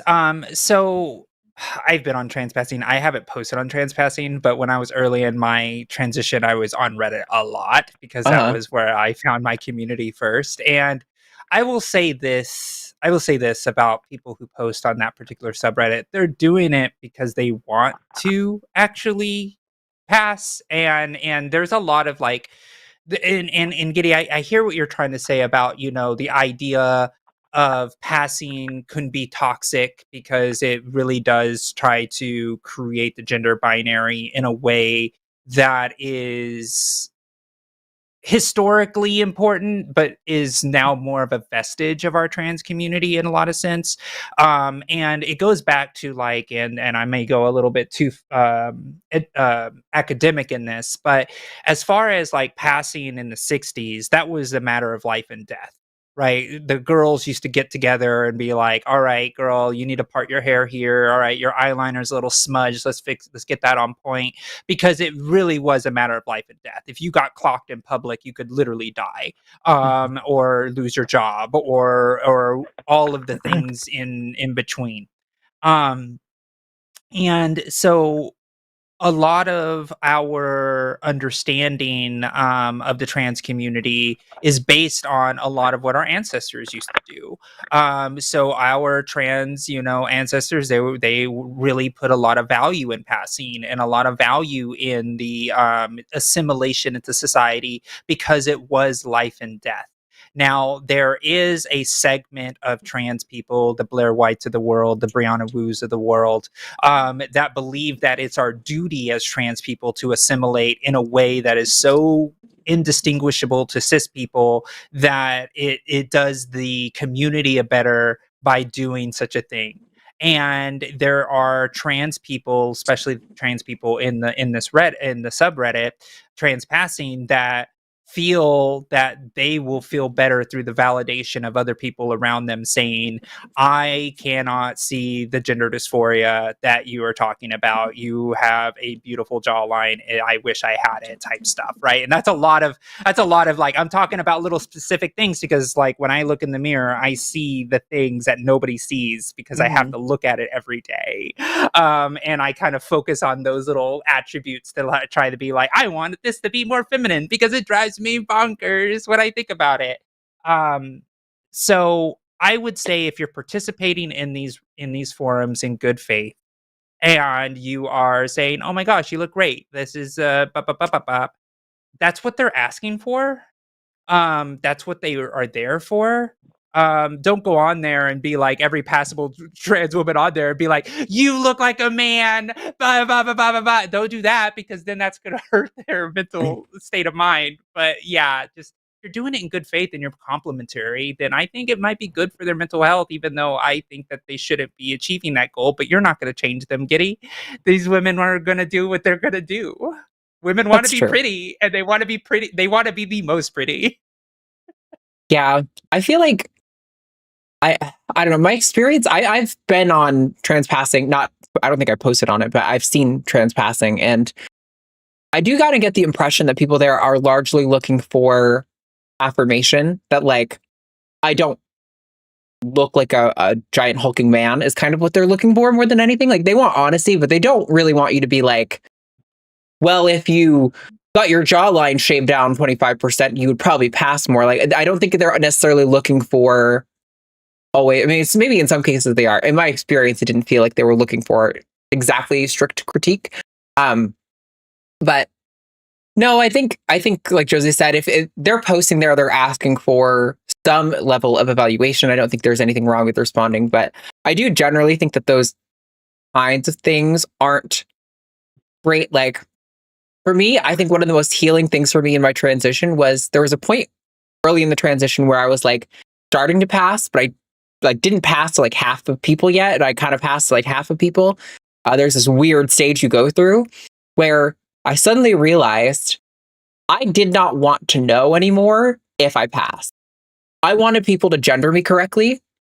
And part of that is kind of passing, but I've had to came to the conclusion that like, even if everyone I meet sees me and goes, oh, that's a trans woman, but they still gender me correctly and treat me with respect, I don't actually want to know the content of their mind. I felt like it was so unhealthy for me to be obsessing about, do I live up to other people's standards of evaluating how successfully I'm performing womanhood? Like, I think it was really freeing to kind of accept that maybe I do, but maybe I don't. And it's okay if I don't, because I should only really be living up to my standards, and like having the people in my life who love me and support me. Like, of course you want affirmation, but like, I still don't want to live up to their standards. You know what I mean? Like, I want them to just like know that I'm good with me and to accept me. So yeah, I hate the notion of enabling a sort of, okay, sorry, one more thing, I'm expanding on this. I found, and maybe this is just me, and maybe I'm telling on myself, and if so, then fair enough. I found that growing up, trying to come out in high school, I developed a deep complex that took me like a decade to kind of undo of being obsessively paranoid about what other people's perceptions of me were. And I don't think that's healthy. Like, I understand as trans people, we have dysphoria. We kind of want to integrate into society so that they see our gender as we see it. And that's fair enough. But yeah, I do think seeking other people's affirmation for how you're passing is potentially not the healthiest thing to do. And I think it could be kind of enabling a bad mindset. But, you know, maybe not everyone's like me. And maybe some people just genuinely, like, they get that feedback and they were like, oh, cool. Like, now I know I should cut my hair a different way or whatever. You know, like, maybe some people really appreciate that feedback. So, sorry, Giddy. How do you want to respond to all that? I got oil and water for answers. Yeah, basically, Fair. like, yes, they're asking for feedback. Give it to them. Like, no, it could be bad for them. Like, pick one. No, it's a very subjective thing. Yeah, go ahead. Okay, I guess I just don't know I'm not able to recognize of like this is. So are they actually asking for like feedback, or is this like, is my honest feedback going to hurt them or help them? Like it can be confusing. So I guess I'll just frick. Okay. So Giddy, think about it this way. If it were a forum of like women who are, and it could be cis or trans, doesn't matter, but they're wanting to be bikini models, right? And they are like, oh, is this good enough for a modeling shoot, in that type of stuff? And you know, people are on there, and I'm sure that these things exist, and they're like asking for honest feedback because it's like their job and career to try to look good to the male gaze or whatever they're trying to do. Would you think of that the same way, or would you say that this is a very specifically different thing? I think that would be different. Yeah. Okay. And so I guess my question to you then is, what drives you to this page in the first place? How do I say this? Mostly just to fight the trans binary, like, essentialism of like this can be what a woman looks like, this can be what a man looks like. Mostly just for and partly to participate in the trans community. Okay. Do you participate in the trans community outside of like Reddit circles? Just curious. I try to, but unfortunately I'm in Utah. Yes, I see that. I definitely noticed that. You know, there's no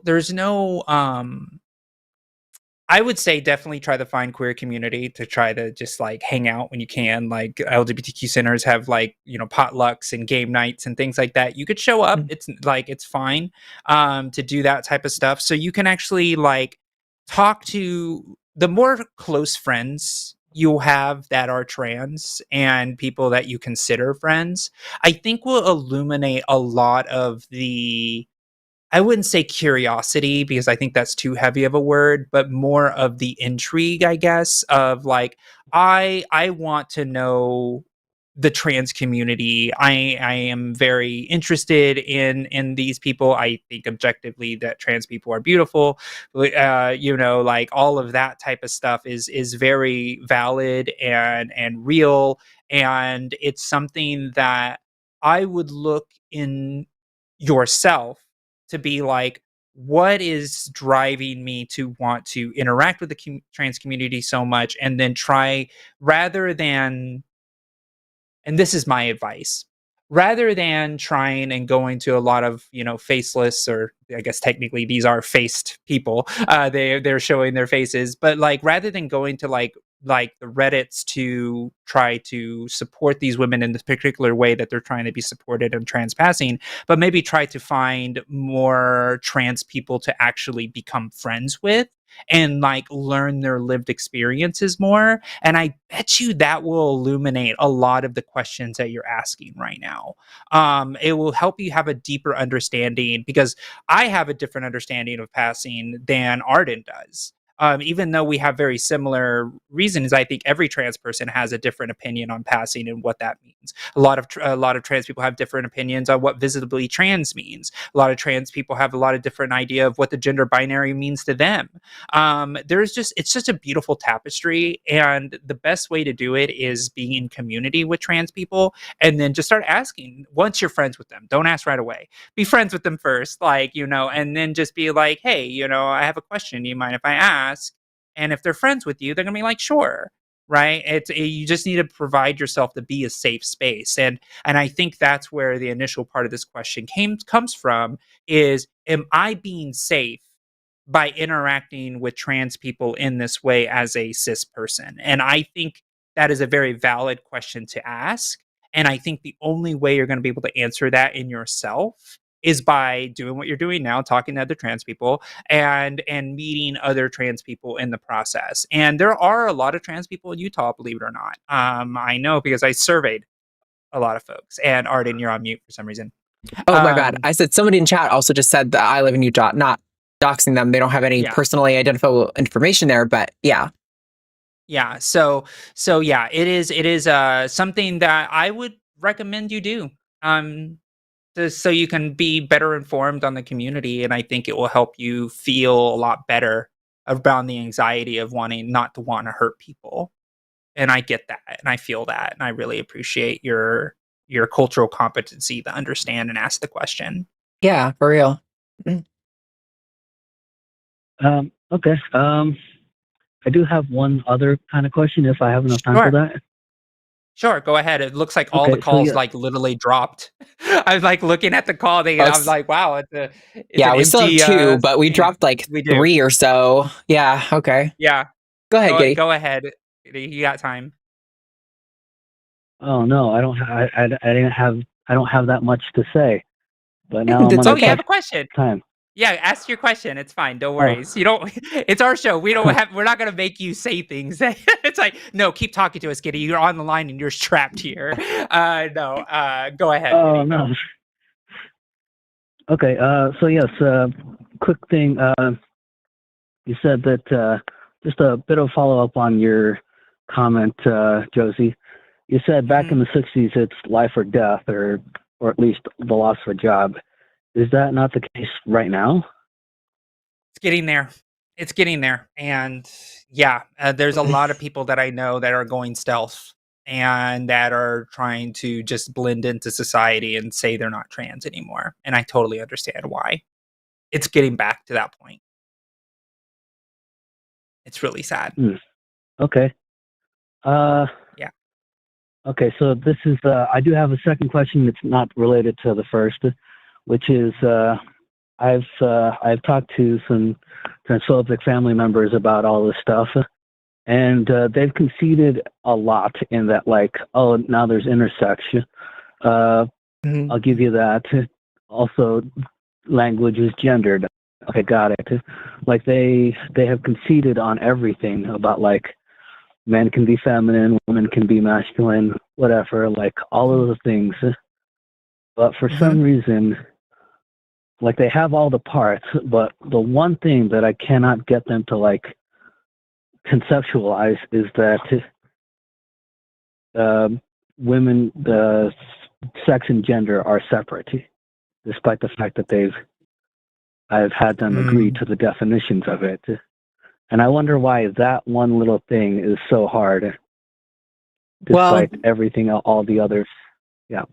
Yeah, it's hard to know because I think there's multiple reasons that people get wrapped in that. And obviously we don't know your parents, but I honestly, especially if they're like you, Giddy, I imagine that they would be open to a good conversation. You can recommend them to the show. I'd be happy to talk to them. And I'm not going to treat them like I treat M, promise.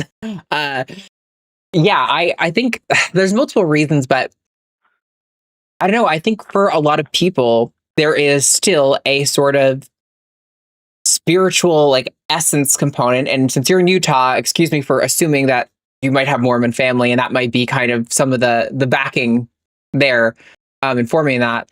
Yeah, you're good. Yeah, I know. Real Sherlock Holmes over here. Yeah, I think it really is rooted in this sort of fundamental understanding of men and women as sort of like spiritual entities, where it's like, because Mormons are pretty good at accepting a lot of the science. I know a lot of really brilliant Mormon scientists, and I think they can, like you're saying, accept the intersex stuff, accept all of that information. But then when it gets to this point of like, we're talking about a person's subjective experience of these constructs, then it's like, well, that sort of interferes with like this notion of a spiritual essence to the person. And I suspect that's kind of where it is, but even that I think probably could break down into a couple of subcategories. So, because there are some trans people who consider themselves that way, right? And it's I don't know, Josie, do you have more useful advice there? Yeah, so a lot of it is, I think, again, I co-sign what Arden said, but I also think about, and I'm not, when I say this, I'm not trying to make a pointed claim about your family, but when you think about sex and gender, in my mind, I think about oppositional sexism. Oppositional sexism is rooted in the fact that men are strong, women are weak, women are caretakers, men are the providers, and go down the line of things. And also, like, even in the Mormon church, and correct me if I'm wrong, a woman cannot go to the highest temple. Is that correct? Something like that, but yeah. Yeah. So in the Mormon faith, that means a trans woman couldn't either, right? Yeah, they don't acknowledge trans people as their preferred gender kind of thing. Mm-hmm. Right. So looking at the fact that and I'm going to guess that your family is very religious and believe in the Mormon faith, correct? You're good too. Wow. Yeah. All right. So to accept that there's a difference between gender and sex would to accept that the way that the Mormons are dealing with just a gender binary within their own religious sect is wrong. Because that is a much bigger claim for a religious person that believes in that. So same with Catholics, right? Catholics don't believe women can be priests, and things like that. So I'm not trying to just point to the Mormon faith, but a lot of times when you have these deep spiritual beliefs based in the reality that if you were to say that sex and gender is different, then that would mean that you should be able to let a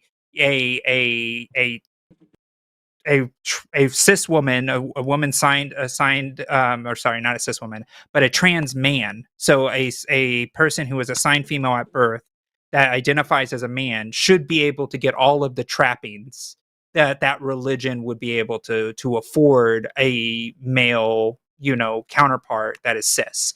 And so that is a huge thing to start to dissect, not just within the societal understanding of sex and gender, but just the religious earthquake that is within somebody's own faith.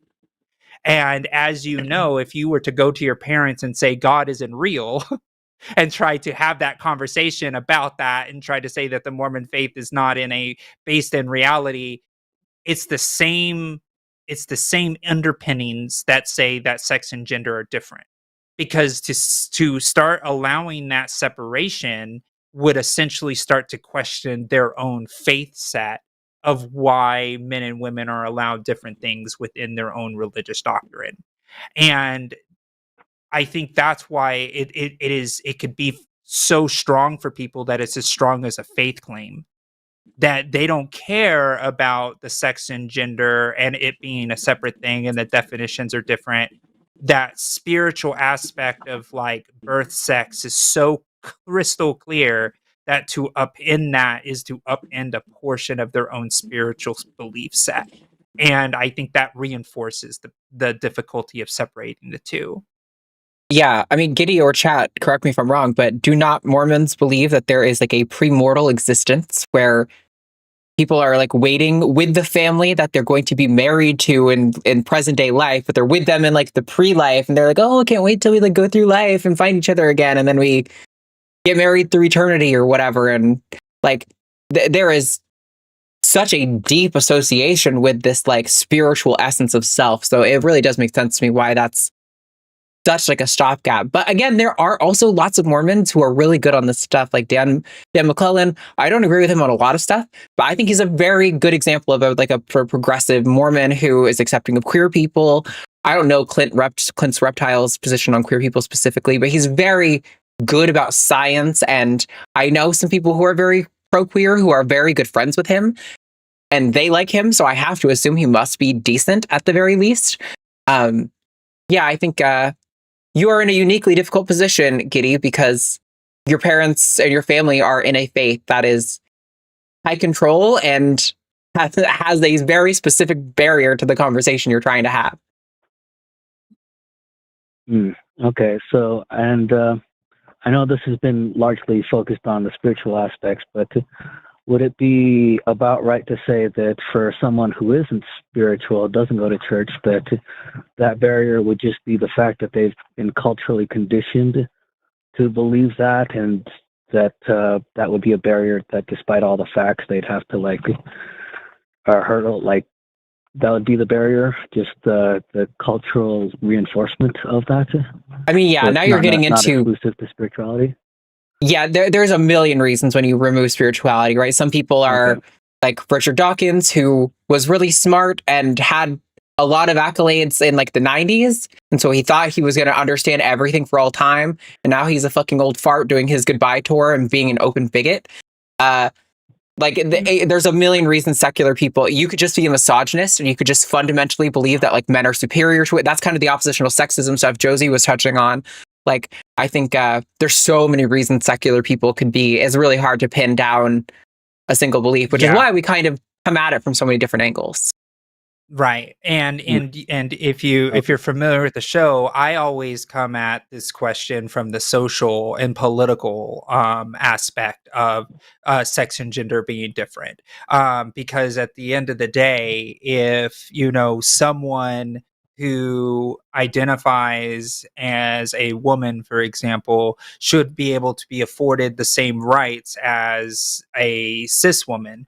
And the reason that is because it gets really messy in politics and societal construction when we start making arbitrary rules for how people get and take rights, for example. So, for example, right now in the law, they're trying to take the right of privacy away from people so they can know what medications they're taking. So then if they know what medications you're taking, you can now say, oh, only cis females can get estrogen. So therefore, only that person can get that type of medical treatment for hormones. And so then they are doing straight discrimination based on immutable characteristics such as sex. And so these are the things that we, as when you're looking at the political, you always want to lean on the side of more rights than less rights, because if you start legislating in that way, it makes it really hard for other people to be able to have their rights. So if we remove the right to privacy because they want to know what medications trans people are taking, well, now that also makes the right to privacy for reproductive access also up for grabs. And it also leaves the ability for police officers to bust down your door to see if you're committing sodomy. And it just starts going down the hill of issues when you try to make things rigid like sex and gender, when we have two definitional sets that allow us to know that language is evolving, language is complex, and we have two different things. We have gender identity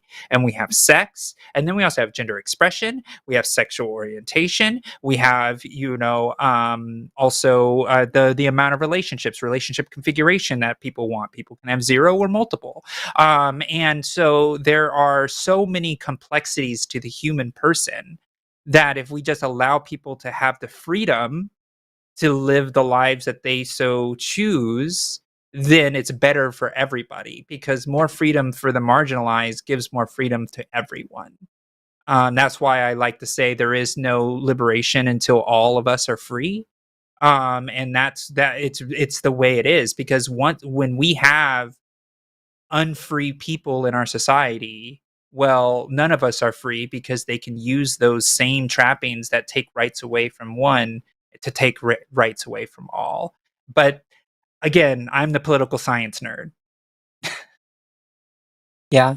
Last thoughts, Giddy. We're gonna have to wrap up this call, but I want you to get a chance to respond to all that.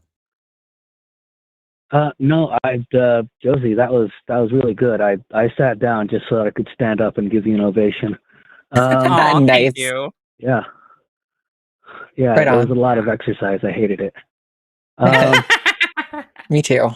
But yeah, no, I guess I just called, like, I had the imagination that if I could just explain it scientifically and through logic, that they would understand like I did, but it seems like it's a lot more faceted.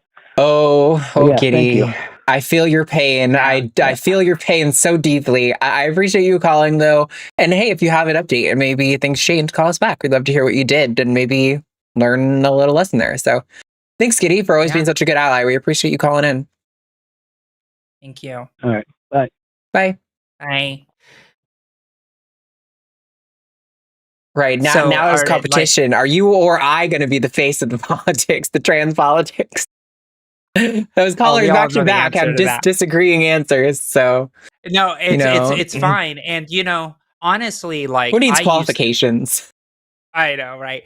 Honestly, I used to be very rooted in like the science and the biology of things, and I used to argue in that way a lot. But then I realized that I would always hit a wall, because there's always, well, they actually on the edge of this, ba ba ba ba ba, and it got so frustrating for me that I literally changed the way that I interact with people on a fundamental level, because like I can get into the science, and that's why I love the show, because all the perspectives are seen from every angle. Yeah. And it's like so important to see all the ways. But I've noticed that in my argumentation over the decades of me doing this type of stuff, is that when you start talking about it in a like social lens that is abstract from like the chromosomes, like the soon as I can pull people away from the chromosomes our conversation, the better the conversation is going to go, because then you start talking about like, oh, there's this condition, there is this, and then it's like, oh, if it's intersex, then there's an exception, and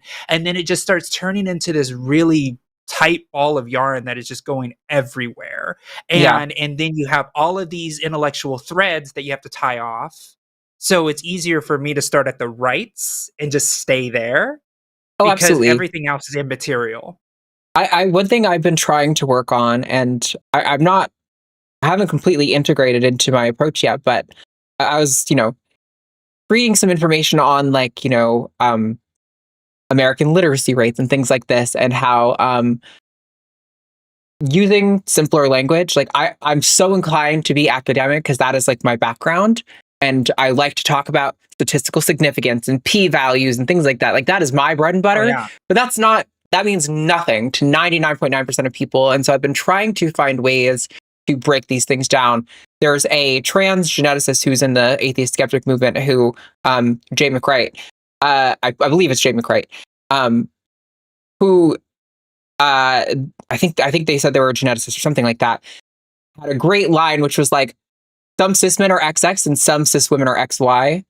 And I was like, that is the simplest way to boil down all the medicine that I've ever heard. And I'm definitely going to keep that in my back pocket. Like, if we need to, we can go down the pathway, but really you don't need to. And generally speaking, like you're saying, chromosomes maybe don't even bring it up is like a good approach. But if it goes there, I've been trying to find a way to, even in those academic, more scientific settings, boil the language down a little bit. And so I've been trying to be conscious of my word choice, but one example, an adjustment. it's hard. It is adjustment. And one of the things that I say, when people are like, well, it's only 1% of the population, I'm like, well, 2% of all the elements in the universe are 98% of all the elements in the universe are hydrogen and helium. Right. So if that is the logic you're going to use, then we don't exist, and we shouldn't exist, because carbon based is such a rarity in the entire grand scope of the entire universe. And it's like, when you can do that type of stuff, and it makes a lot of sense when you do that, because it's like, well, now that 2% matters a lot, doesn't it? Yeah. Right now that it's your entire existence in the universe, now that 2% means everything. Right. You know? Forrest is a good one too, where like 1% of the population is the size of Russia's entire population. So like, yeah, 1% is still a lot of people. Okay, as much as I would love to keep this, I don't want to leave these callers waiting on the line. They have some interesting calls. So up next, we're going to talk to Rich, pronouns are he, him, in Massachusetts, who wants to ask our opinion on a recent study from Texas about the risk of mental health post-surgery. So, Rich, you are live with Arden and Josie. I have not read this specific study, but I've read lots of similar studies, and one study against a body of, academic knowledge isn't that strong, but I want to contend with what you're saying. So, yeah, do you want to tell us about this study and what's going on?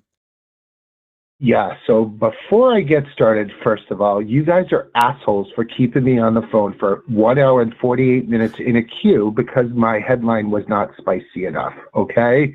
No, So I'm sorry. I'm sorry. We did go down the list, Rich. So, yeah, it was order of, yeah. Anyway, go ahead.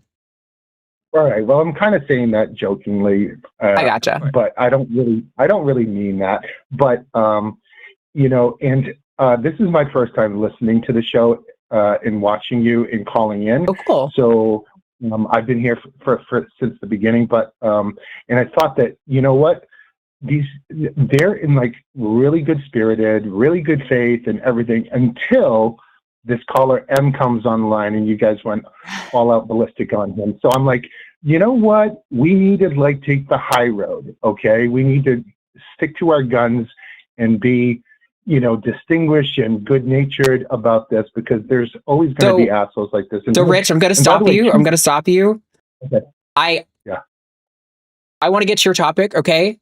First of all, I disagree that I went ballistic. I appreciate you're newer to the show. You should go back and watch. If you want to see me go ballistic, there's plenty of examples. That was not it. But secondly, I completely reject civility politics as a concept. And I'm not really interested in having like my approach policed, unless that's going to be the subject of the call. But I want to talk about this, what you called in. So can we get to that, please? Yeah. Thank you. Yeah, of course, I get. Absolutely. And so part of the reason why I'm even bringing this up is, I'm a father with 3 daughters that are young and growing up. And, I saw the topic where it said, trans equality hurts no one. Disagree, call the show. And I'm like, you know what? But my mother had always taught me, bottom line, golden rule, be kind to everyone. It doesn't matter what, race, gender, ethnic, religious backgrounds. You just got to be kind to everyone. And if we do things in a kind way, that is always going to be, regardless of our personal beliefs, our morals, our, upbringing, whatever they are, you have to be kind first and foremost. So that's number one. Number two, I understand that, in our, efforts to try to be, totally fair and try to have empathy towards everyone, that there are going to be some outliers, and those outliers are what's causing a stir amongst those that have some resistance, right? And so, regarding bathroom use and women and trans men and trans athletes, and that's sort of the whole discussion. So there's always going to be outliers, and the outliers are going to bring the attention. But over and above that, right? There's this particular study, which was done for University of Texas, and it was published in the Journal of Sexual Medicine. It came out, I believe, earlier this year. I think it was maybe beginning of March or so forth. They found that that those that go through, and the sample was like over 100,000 people that they followed, that those that have gone through the gender-affirming surgery procedures, their mental health is considerably worse than those that haven't gone through the gender-affirming surgery by like exponential amounts.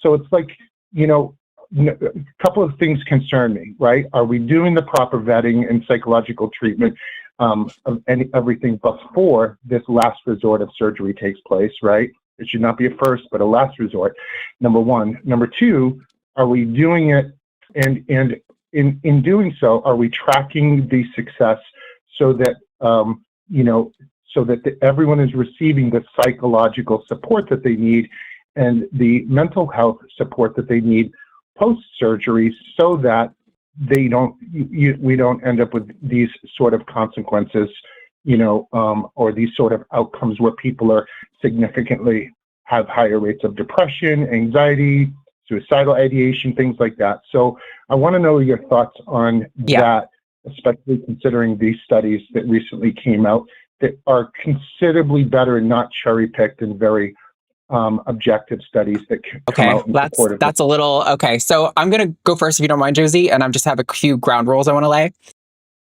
So first of all, I think it's funny that you're saying like this is the good study when this is a study that disagrees with a large body of data. But I'll give you this. I have not read it, Rich, and I'm not going to be able to read it on the course of this call. So I will go over the study because that seems valuable to me. But I'm going to put aside, I wrote down a few of the questions you asked throughout that. I'm going to put aside the study entirely for now, since I haven't read it and I can't really contend with any of the data in it. And I'm going to talk about the question. You asked, are we doing the proper vetting? While you do this. Sure. You asked, are we doing the proper vetting? Not first, or surgery should be not the first but last resort. You said, are we tracking the success of these things so everyone's receiving the psychological support they need? So I think I'm not really comfortable contending with the study in a situation where I can't really read it, but I do want to contend with those questions. So when it comes to are we doing the proper vetting, I mean, I guess we'd have to figure out what we are determining as proper first.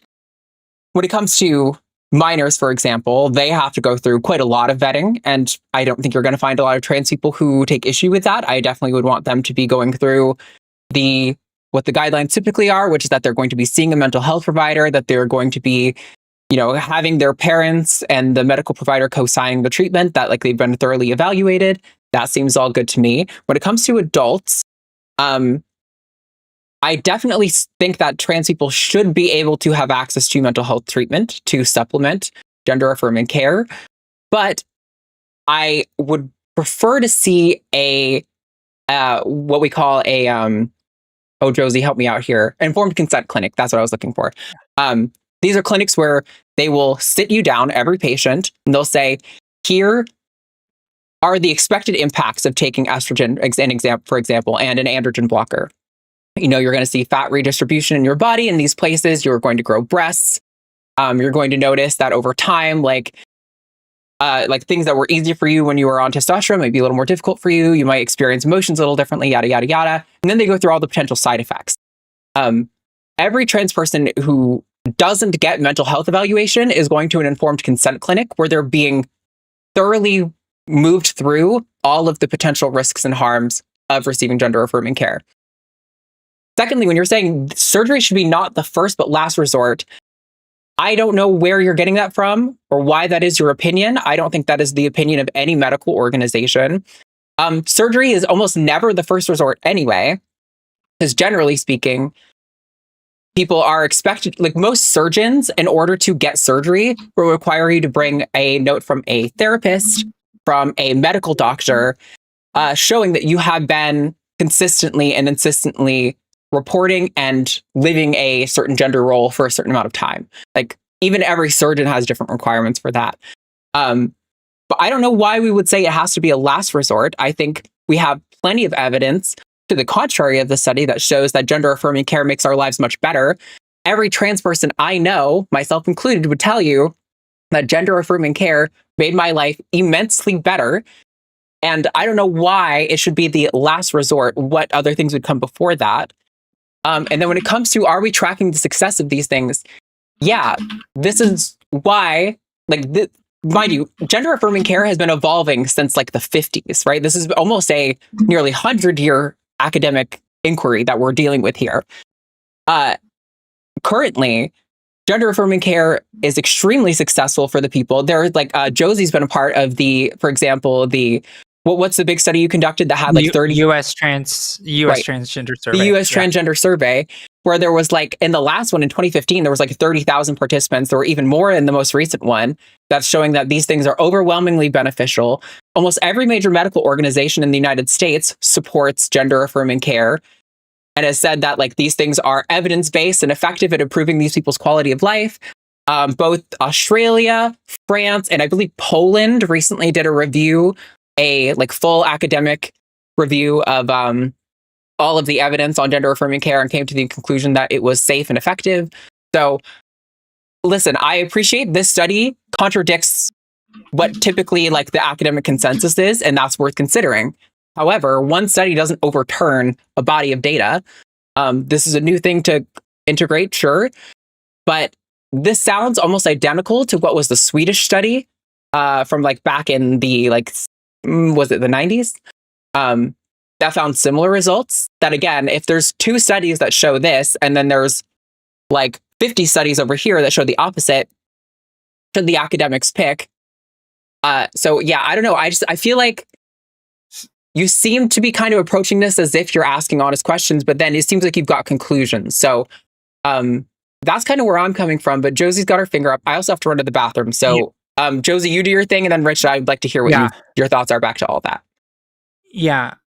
So Rich, as Arden goes to the bathroom, I actually was the director and now an author on the U.S. Transgender Survey, which surveyed 92,000 trans people across the entire country, every state, every U.S. territory, and overseas U.S. bases of people who reside in the United States that are trans and non-binary.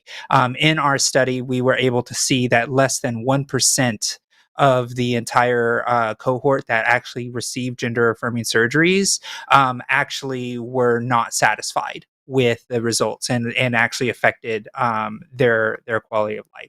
So we were able to see that data, and the study that you're referencing, which is let me pull up the exact name, is called Examining Gender Specific Mental Health Risk After Gender Affirming Surgery, a national database study. So that's the key word here. As I was researching this, they used a company called TriNex X database. Also, this is also paywalled, so I can't just go to the study and actually like read deeply into the methodology, because there is a private company called TriNex database, or TriNetX database, that analyzes these type of studies. That is a large cohort. So you're talking about 106,000 people or 107,000 patients. One of the things that we have to be leery about these type of studies is that they are using base general data sets off of clinicians, and they are focusing on the fact that they are trying to use these cohorts to kind of come up with inferences and information. They are not actually going in and making a study of 107,000 patients. In fact, it's hard to even know if a lot of these patients are even trans. I don't even know if there has been 107,000 trans surgeries performed. And also, this study also uses a big conclusion that mental health issues are a big problem. Well, the issue is that this study doesn't actually do clinical research on the actual trans people. They are using analysis, and because they are using AI generated analysis models, they are making assumptions based on the fact that these trans people went in after these surgeries and went and got mental health evaluations, which is actually pretty rare in a lot of cases. You also see massive clinical depression with pregnancy. You see clinical depression with knee surgeries, heart surgeries. When you go through major operations and surgical care, and this is beyond just trans care, if you go under anesthesia, and you also have a long recovery period, the endorphins in your brain that keep you happy get depleted, because the pain is so much that it actually depletes your ability to feel good. So it is very common to have depression-like symptoms after any major surgery, not just trans surgeries in general. So this study isn't necessarily a clinical study on trans people, but a study on the database that is the TriNext system. So for me, I always will, when I look at the quality of studies, I'm always going to look at the clinical nature if they're actually doing strong interview processes, long-term analysis, and they are specifically focusing on that group. But when you're focusing on a cohort of 107,000 patients, it's kind of a crapshoot. And I think that's why there's a paywall for this study, and it isn't it's not in the NIH, it's not in your public study database. Yeah, I don't know who funded it. It's university funded, but I think it's university funded. But the reality is, I would not use this as my litmus test to say that gender affirming surgery makes you more mentally unwell. I will talk to the trans people who have received these surgeries, like myself as well, that actually say, no, my life is better since I've received these surgeries. And this includes people that had complications as well.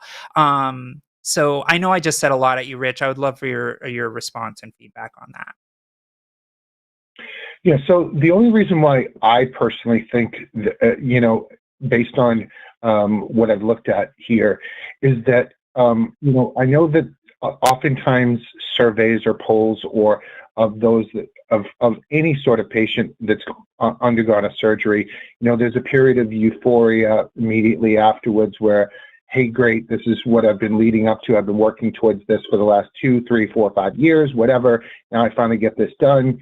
And I'm happy with the way I look and happy the way I present myself and so forth. But this study is about results that have taken place 2 years later. So when some of that euphoria has kind of worn off, how are you now for, in your mental health, right? So what sort of state is that in? And so that's the clinical data, which, clinical data I don't see that. Has to be. I don't see that in the study. It doesn't specifically say that at all in this study. Essentially, when you look at the methodologies of this study, you'll see that it's a study between 2014 to 2024. 6 cohorts were created based on gender and surgical status. And essentially what it is, cohorts A through D included patients without surgery. And then, so therefore, half of the cohorts didn't even have surgical care. And then the other cohorts allowed for gender comparison amongst those surgeries. So, and so what it's looking at here, okay, so it says this gender dysmorphic disorder addressed over 2 years post-surgical. So it's actually the opposite of what you just said. This isn't post 2 years later. This is actually that 2-year period as well.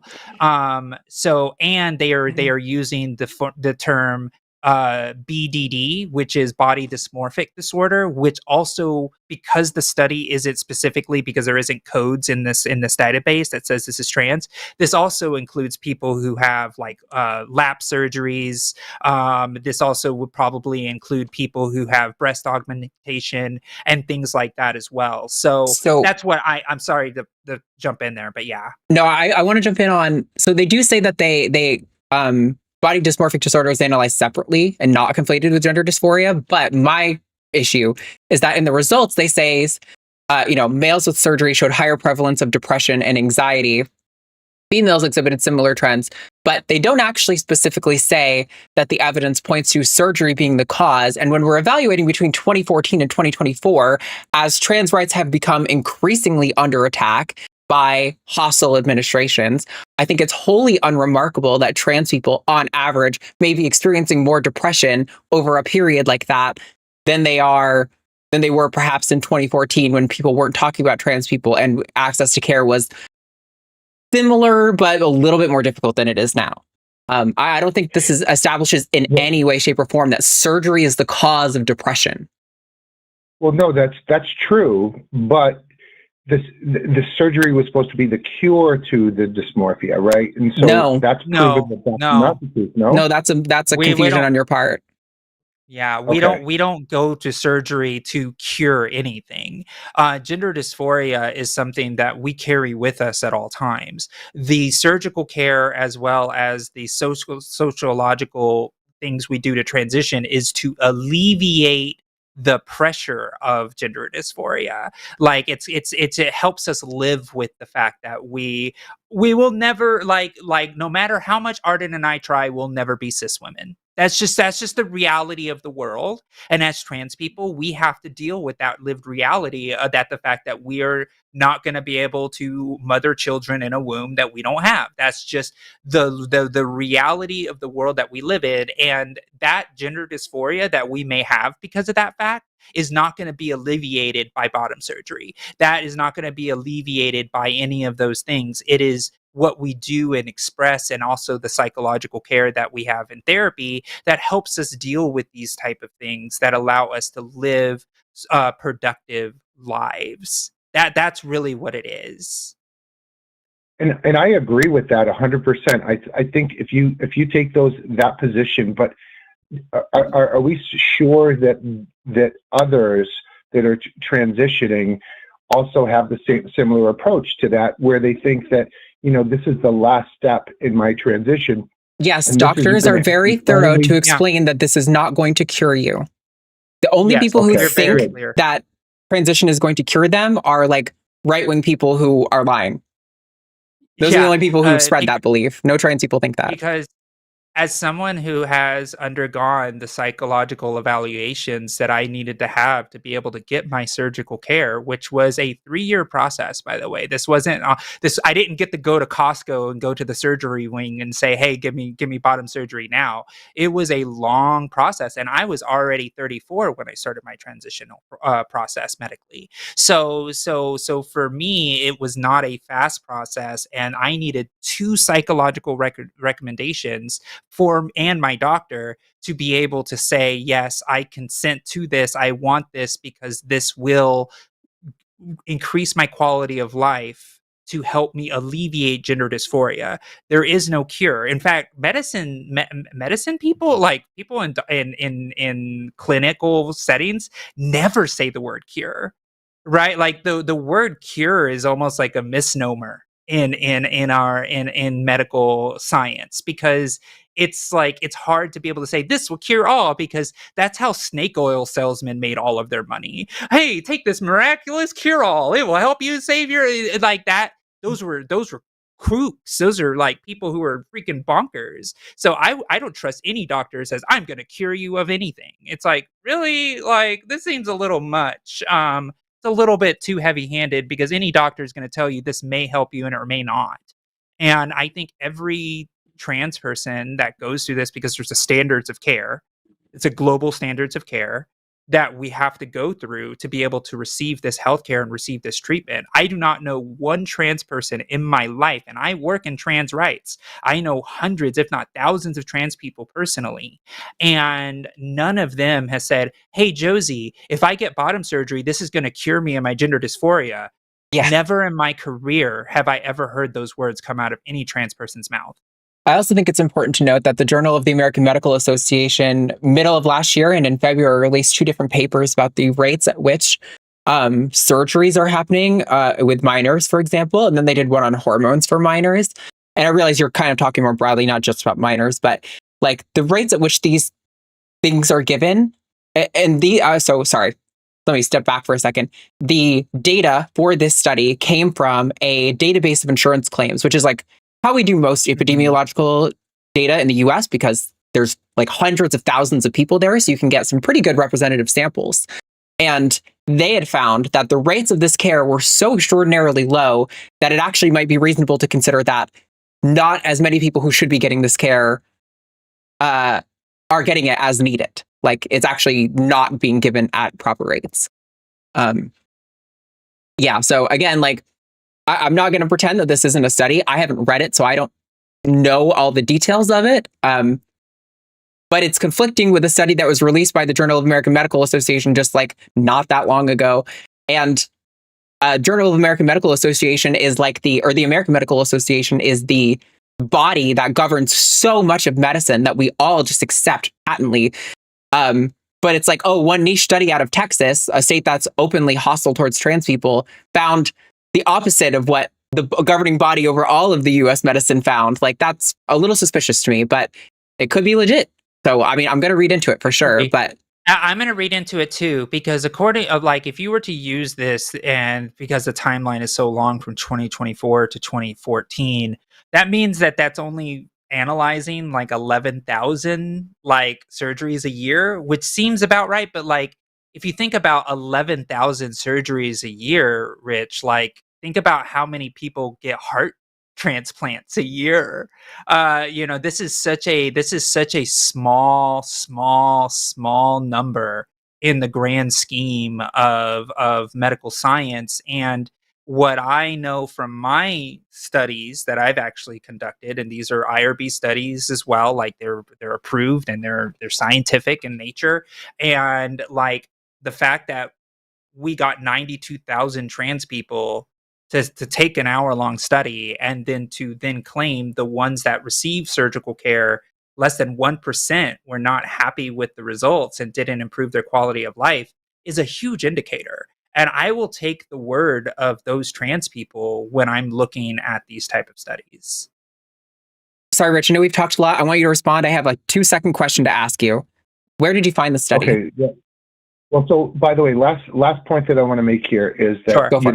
I didn't want to say, I choose the wrong choice of words when I said a last resort, but the point is that as long as I feel like as long as we're doing it ethically and responsibly, taking the proper, steps to vet everyone pre-surgery and then give them the support that they need post-surgery so that their mental health and well-being is being properly addressed and they're getting the support that they need, then I'm okay with whatever anyone wants to do, around their body. So.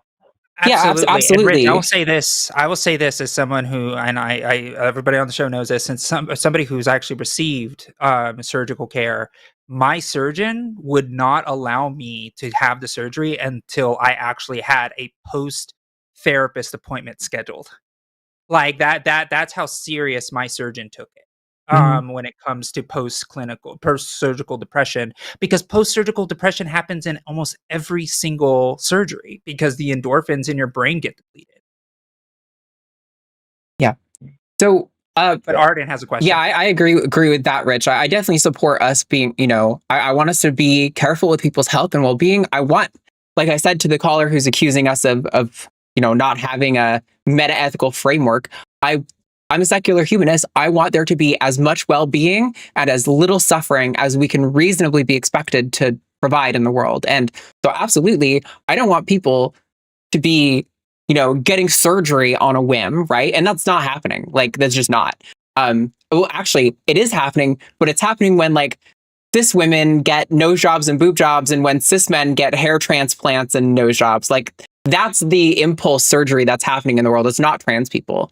But my question for you, Rich, was where did you find this study? So I didn't go looking for it. So I'm actually a Catholic Christian. I was listening to a Catholic program and on the radio. It's called Relevant Radio, and the reason why I listen to them in the car is because they really project a real a kind of a Christian approach to that kind of supplements my worldview, which is, which is obviously we adhere to certain moral guidance and everything, but it comes from a Christian-based foundation. And one of the things that Christ was most known for was that of how kind and how good he was to everyone. Yes, he had his moments where he actually got upset, but it was at those that were, that seriously, scoffed the law, right? So put that aside, though, when I heard them describe this particular study, and they were very careful to choose their words to not, bias anything, but that's when I chose to look it up. And so I found an article which is basically, which was on Fox News and also on Yahoo, that kind of like went over the summary of the study. So I personally did not go into the study at University of Texas, nor the Journal of Sexual Medicine to go ahead and look at every single page of the study, but this is a summary. And I know there could be a little bit of right-wing bias to the articles, but that's part of the reason why I said, you know what, this is a good opportunity for me to bring this up to someone who's in the transgender community, who is a transgender activist and promoting transgender rights. I saw this program and I said, you know what, let me just ask about this because this, you know, and that's where I came from. Yeah, I appreciate that. Thank you for your honesty. Yeah, I think this is part of my concern is that, like, have you, before you found the study, were you reading other academic studies on trans people, or was this kind of like the first one you've read? Did I read other studies? I've heard references to certain studies, but I know I don't have a great amount of trust for, you know, academia and in a lot of the studies that are published, regardless of where they came from, because they're oftentimes you have to look at where's the funding coming from, and are they cherry picking certain, you know, people to kind of make their agenda or their point. So I don't place a lot of basis on these studies, but no, this is the first time that I've researched this. But, you know, like I said, I'm a parent. I'm also trying to, you know, sort of groom my girls properly, right? And make sure that we're kind of on the same page, because again, I'm charged with their safety first and foremost, right? And making sure that I'm grooming them to be to be good citizens of the community, which is acceptance of everybody, regardless, and to treat everyone with kindness and dignity and respect and so forth. But you know, not to stray too much from our own personal moral worldviews itself. But you can have both. You see what I'm saying? So that is where I'm concerned and where I'm trying to learn and be more active on today's issues in this transformation of our communities that we're going through right now. So that's where I'm coming from. But yeah, so I appreciate that. This is my problem though, Rich, is it's frustrating that, and I appreciate that you came here to talk about this. So good on you for that. That's a good move. I'm not trying to fault you for that. It's a little frustrating for me when people who are not actively involved in the research, like if you don't know, I have a degree in psychology, and a big focus of mine when I was in school was research methodology. So I'm very familiar with like most of the body of research on trans rights. And I know people are bothered sometimes because I will vaguely gesture towards stuff because I don't have time over the course of a 20-minute phone call to always bring every citation and their publication and their findings and all that stuff. Although we do have a mod who regularly drops a link to a link tree that has a bunch of studies in it. Khalees, if you want to post that now, that'd be cool too. Then people who are coming back to watch this can know there's one here. So it's a little frustrating to me when people who aren't really contending with the full body of research will come thinking, you know, I have some sort of values because of Catholicism or whatever, and then I heard the study, and maybe that sort of, supplements was the word you use. I would call that potentially confirmation bias, confirms the worldview you already have. And it's like, but you're not really contending. Like, this is my friend. It's like when people are doing, like you are doing this whole, like, I don't really trust academia. And I appreciate you should know how to evaluate the quality of an academic study. That is an important skill that almost nobody has. And it's true because you can do things like p-hacking and all of this stuff to sort of kind of elicit the conclusions you want, which is part of why I'm a little dubious about the study you brought, because I'm like, wow, that really conflicts with most of the data, but I'm going to read it. I can't find it. It's a paywalled. Right. And so it's just a little frustrating for me because the whole venture in academia is that, like, we have to talk about how we are sourcing these participants, how they were evaluated, what kind of data we got. We have to tell you what kind of conclusions we think you can draw and what kind of conclusions you can't. We have to have an independent review board who is removed from the biases of all this to evaluate this. You have to have it peer reviewed by other academics in the field to evaluate, are you doing your due diligence with the data? And things still slip through the cracks, of course. But it's just, there's like this skepticism about academia as a whole. And it's not skepticism, by the way. It's skepticism is like actually following the evidence. This is like the colloquial use of skepticism, which is just a doubt, like doubt of academia. And I appreciate that people who aren't reading papers all the time, most of it probably seems like Greek to them, right? And to you, maybe it's very garbled language. And that's kind of what I was saying before. I'm almost done, like another like 60 seconds at most. That's why I was saying earlier, I am trying to learn how to simplify my language a little bit to reach people, but it's a little frustrating when somebody hears about a study on a Christian news radio that supplements your worldview and you haven't read any of the other academic papers, and then you come here as if that indicates anything, right? And it's like, it really doesn't. And I appreciate that you came here. You wanted to know and you got that information and you can take it or not take it.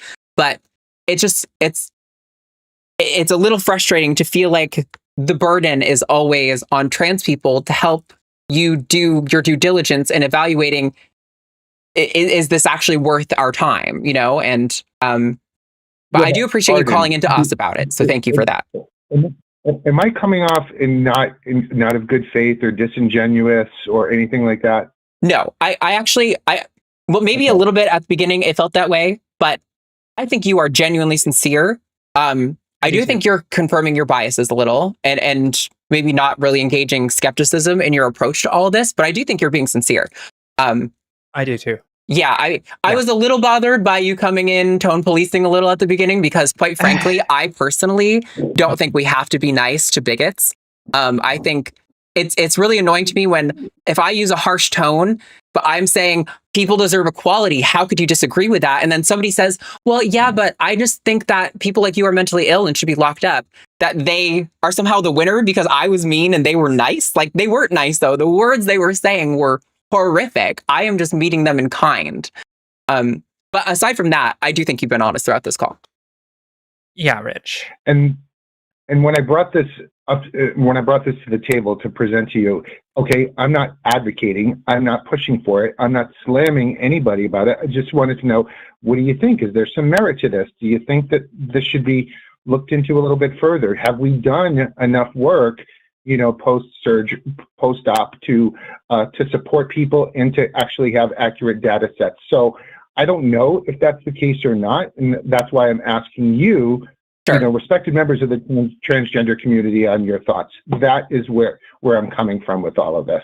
I will say maybe it sounded like you kind of had conclusions because some of the stuff you were saying, like, and you said yourself that you thought it was poor wording, the like first last resort language. So maybe it was just a little bit of a talking past each other miscommunication thing. But no, I think I appreciate this conversation and it's been good so far. So yeah. And Rich, also know that most of the time, and this isn't your fault, and this is our own biases a lot of times that comes through, is, you know, a lot of times when people bring these studies, they throw them in our face like we're now wrong about everything. Yeah. And it's one of those things that we have to kind of like suss out and figure out where this is coming from. And a lot of people, you are actually an exception to the rule. I think that you actually bringing it up and being like, hey, I actually want to see what trans people have to say about this is actually really great. And I think it's good. That's why we do this show, is so people can ask questions and then be able to understand deeply. And my hope is from this call that you actually take a look at the U.S. Transgender Survey, the one in 2015 and then the one in 2022. We're about to release the health section soon, as far as where it's going to talk about all of the health situations that trans people are facing across this country as well. And just know that as a trans person, and I'll speak for myself here, I want this clinical care to be effective, helpful, and improve the quality of life of the people in my community, especially in any community. I want people that have medical intervention to have success so they can then be productive members of society. And what I have seen through my lived experience as a trans person, but also through the scientific research that I've been privileged to be able to do on my own community myself over the last few years, I have been able to find that body of science, including with all the medical associations in the United States that transition-related healthcare, which is doctor prescribed, is the best way to treat people who have severe gender dysphoria. And that is the reality of how we, at least I, look at this stuff. So because if we were doing it wrong, I would want to fix it as well. Absolutely. And 100%.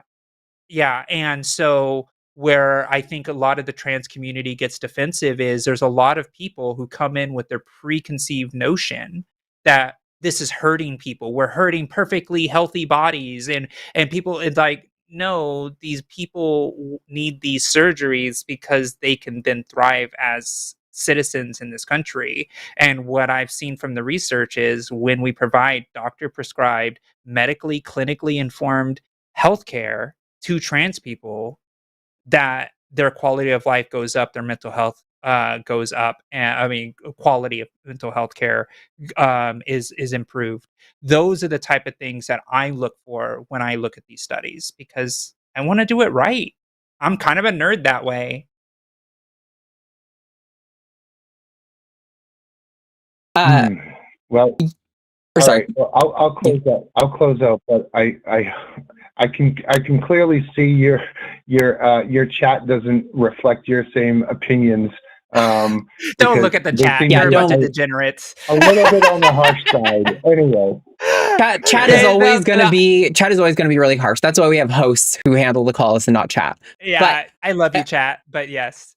yeah, I do appreciate this call, Rich, and I hope you call back again. And I appreciate that we were able to clear up maybe the miscommunication at the beginning, because I spent a lot of time in Rhode Island and a lot of time in Massachusetts, and I love a good New Englander who can take a little bit of a harsh tone from time to time. So I appreciate you for being here, and I hope you call back. Yeah. Well, you're both beautiful. Thanks for what you're doing. Keep on doing it. Thanks, Rich. Have a good day. Bye. Bye.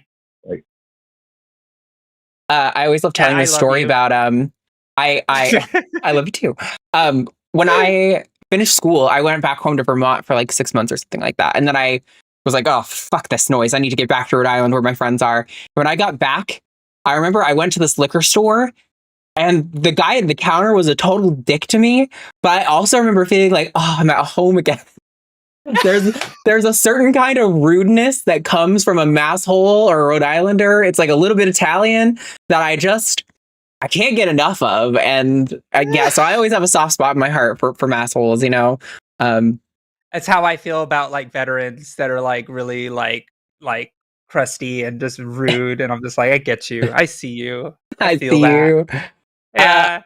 All right, we have one caller left on the line, and then we're going to move on to our super chats. Any super chat of $5 or more, we will read out live, and you can include your hashtag Team Arden or hashtag Team Josie to send in your votes to make us defend a ridiculous position. I've already got them sorted out. Those will go on the poll in a little bit. But until then, we're going to finish the day talking to Zach, pronouns he, him, in California, who wants to talk about the connection between gender roles, which he thinks are bad, and the idea of identifying as male or female. So sounds like a really interesting conversation. Zach, you are on the line with Arden and Josie. What's going on? Not too much. I'm glad I finally made it on. Yeah. Sorry, there's long queues and on these shows, but we appreciate you holding out. What do you want to talk about today? Yeah. So, I guess to start out with, like, just preface this with, like, I fully support trans rights.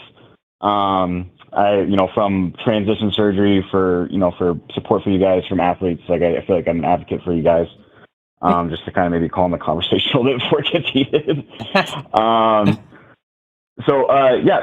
My question talks about gender roles are this construct that are in society that are inherently bad and have all these negative impacts, especially, I mean, it's on men as well, but especially so on women, when going back to earlier times in the U.S., the idea of like a woman being at home and, filling the mother role and things like that. But it feels to me that when you talk about like masculine and feminine traits, how do you delineate that? Because it seems that a key part of transitioning is identifying that maybe you have some of these feminine or masculine feelings, but how do you separate that from gender roles?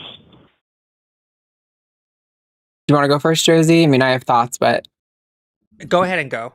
Okay. And then I'll go So I think it's maybe a bit of a mistake to say that it's identifying masculine and feminine traits within yourself. I feel like it's more about identifying a feeling to me, and that feeling is often related to how we interact with gender in society. So like a good example for me is when I was a little boy, there we used to do what was called Red and Green Day at my school, right? Where right before Christmas, everyone would wear as much red and green as you could, and we'd all get on the stage, and the teachers would like ring a bell for like how red and green your class was or something. And when I was really little, I painted my nails green, and you can't see the chat, but I got up and showed off my nails by pointing my hand straight down like the most flamboyant little queer kid you could imagine in all of time.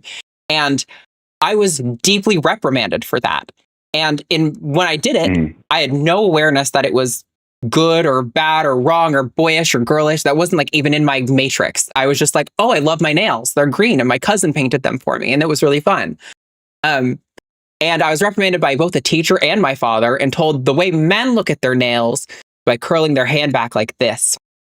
And it kind of, that was like a formative memory for me, in that I realized that there were expectations for me to perform masculinity, and the way that I wanted to express myself was, at least to some degree, in conflict with that. But it wasn't like that alone was an indicator for me that I was a girl. I think that was like me starting to recognize the dynamic that society has with gender roles, and that in order for me to avoid getting harassed, I either had to, assimilate or be willing to get harassed. And I think over time, eventually, I became aware of the notion that there are some people who were born male or female and grow up to express themselves as, a gender that is not typically associated with that. And when I heard about that for the first time, it was like, wow, that being able to express myself like a girl, like how I think of women being, whether or not there's no objective way that masculinity or femininity or men or women are. It's all about sort of a subjective thing that we're creating. I would definitely ascribe to like the sort of performance theory of Judith Butler when it comes to like how gender is sort of created between people. And it just kind of occurred to me that I was like, wow, that whatever that is, I'm pretty sure that's what I am. Like I would feel so much more comfortable if I was able to express myself like that. And I don't think that in and of itself makes me a girl or maybe a woman. Like there are people like Finster, who I know that I don't know what their pronouns are. They say they're non-binary now, but they also often you will use like he, him pronouns and things like that. They're not a woman, but they like to express themselves very close to like cis passing woman expression. And I follow like 3 other creators on TikTok who are like that too. And I don't think that they're doing anything wrong by saying I'm a man and I just like to look this way. I just don't. It's sort of like there's an expectation of there's like an objective, correct way to think of those things. And I'm just saying, I don't think there is. I think if you want to express yourself that way and you feel like that you identify as a woman as a result of that, then cool. And if not, I'm not trying to police how you label yourself or how you express yourself, Okay. Yeah. I mean, I don't want to feel like this is, like me trying to make like an attack on you or something, or like do it. That's what you're here for. Do it. That's not what I believe in. Well, but if you want to make the case, go ahead. I was just gonna say, if you want to make the case, you should. I'm happy to do it. So go for it. No, the way I've kind of approached the subject is just, talking amongst like the few like trans friends I have in this very terrible conservative community that I live in. I just don't feel like I've had a good answer to it. Kind of what I've got, I really do appreciate your input, and I think you explained it very well. Like, kind of what I'm gathering for it is, it's maybe not necessarily something that can be put into words. It's probably an experience that I kind of can't understand myself, being a cisgender male and not having the, not feeling the need to transition. But I very much appreciate your input. Yeah, I think it's just there's like no correct answer or correct endpoint. It's kind of like, I don't think interpreting like femininity is going to be different for each person, and I don't think any way is right or wrong. Like it just is. But go ahead, Josie. Sorry. Yeah, I just want to jump in here too, is like the idea of the social construct that exists around us, regardless if we like it or not. So, like you just said, Mhm. you're a cisgendered man, and your concept of, going out with the boys, right? Like has its own Mhm. connotation of what that looks like, being like it depending on whatever you're in with or whatever. But like 100 years ago, like going out with the boys was like wearing like 200. Yeah, about 150 years ago, going out with the boys was putting on tights, high heels, a powdered wig, and like do Yeah. that's what it was, right? And so those were cis men that were going out and doing the trappings that would now be very feminine things to do. And so Mhm. so for me, like, my femininity, my expression is I'm definitely express fem in my own presentation. That's kind of who I am as a person. And if I'm always trans, but if society was like different and like the trend was, let's say, femininity and masculinity, like gender roles were swapped, I probably would be flipping over to whatever the gender role society said that women are supposed to be, because I'm basic like that. And so when it comes down to it, it's like I wanted to, when I was growing up, I wanted to be like my mom and how she presents, and my sister, and all of the people that were close to me, my feminine role models.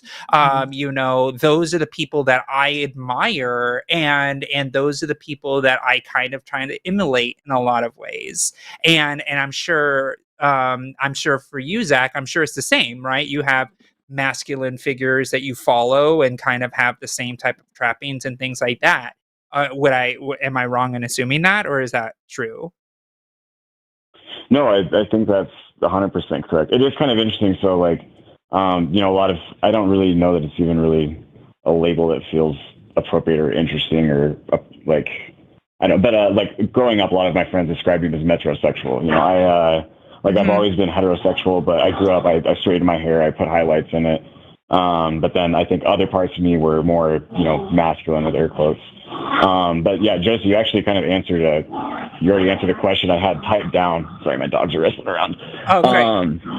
I was going to ask about how if you think that the need to transition would change depending on society. Like if society was more accepting, if some of these negative stereotypes or influences or however you want to describe it, if they were gone, I was curious to know. I thought you were going to kind of give a different explanation once I asked it, but it was interesting to hear your perspective on that. Yeah, I think essentially, like, if there were no gender roles, you're asking? Or if they're Yeah, just like, different. in a world where, if we broke down like gender roles, and I don't know if people just, I hate the idea that we even have labels, because I think labels are something that are just an attempt to put us into a box so people can try to not just understand us, but, I've always felt that labels are generally kind of negative. Like if all these labels, these different barriers or gender roles were broken down, would the need to transition go down as well? It's hard to say. I don't live in that world, right? And Yeah, I mean, it's one it's of a those. utopia. Yeah, right. Like it's hard for me to say, right? Because I know that my sense of gender dysphoria is very social in a lot of ways. And yes, it's also physical, because I want to socially be assumed as a woman the way that I choose. And so for me, in a genderless society where there were no like expressions, like there were no like gender expressions either, I don't know, right?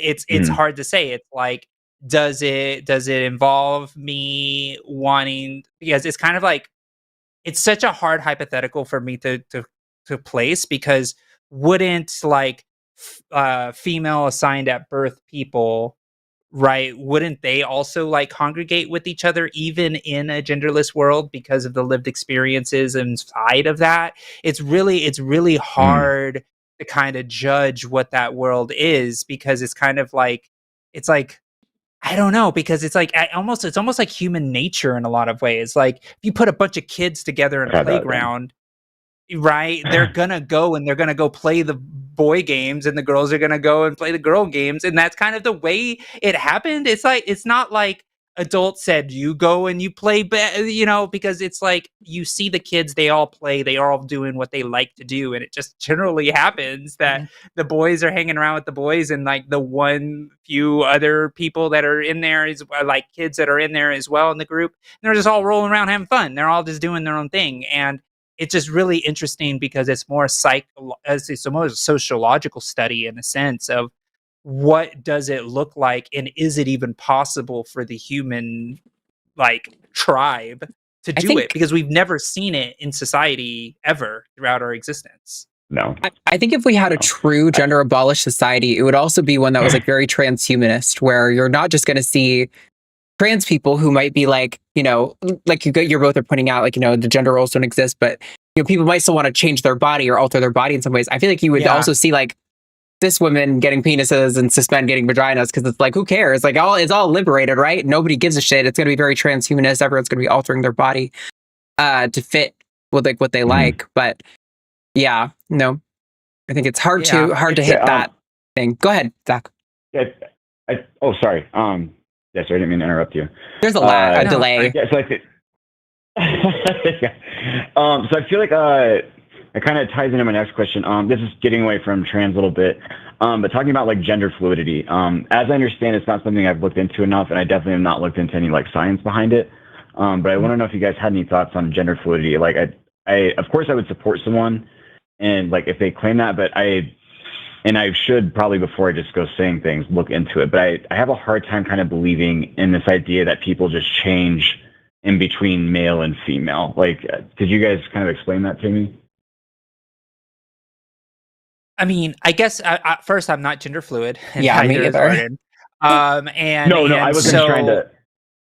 No. I'm just trying. I'm putting that disclaimer out because I can't speak for the gender. The Druid community. Oh my gosh! Community.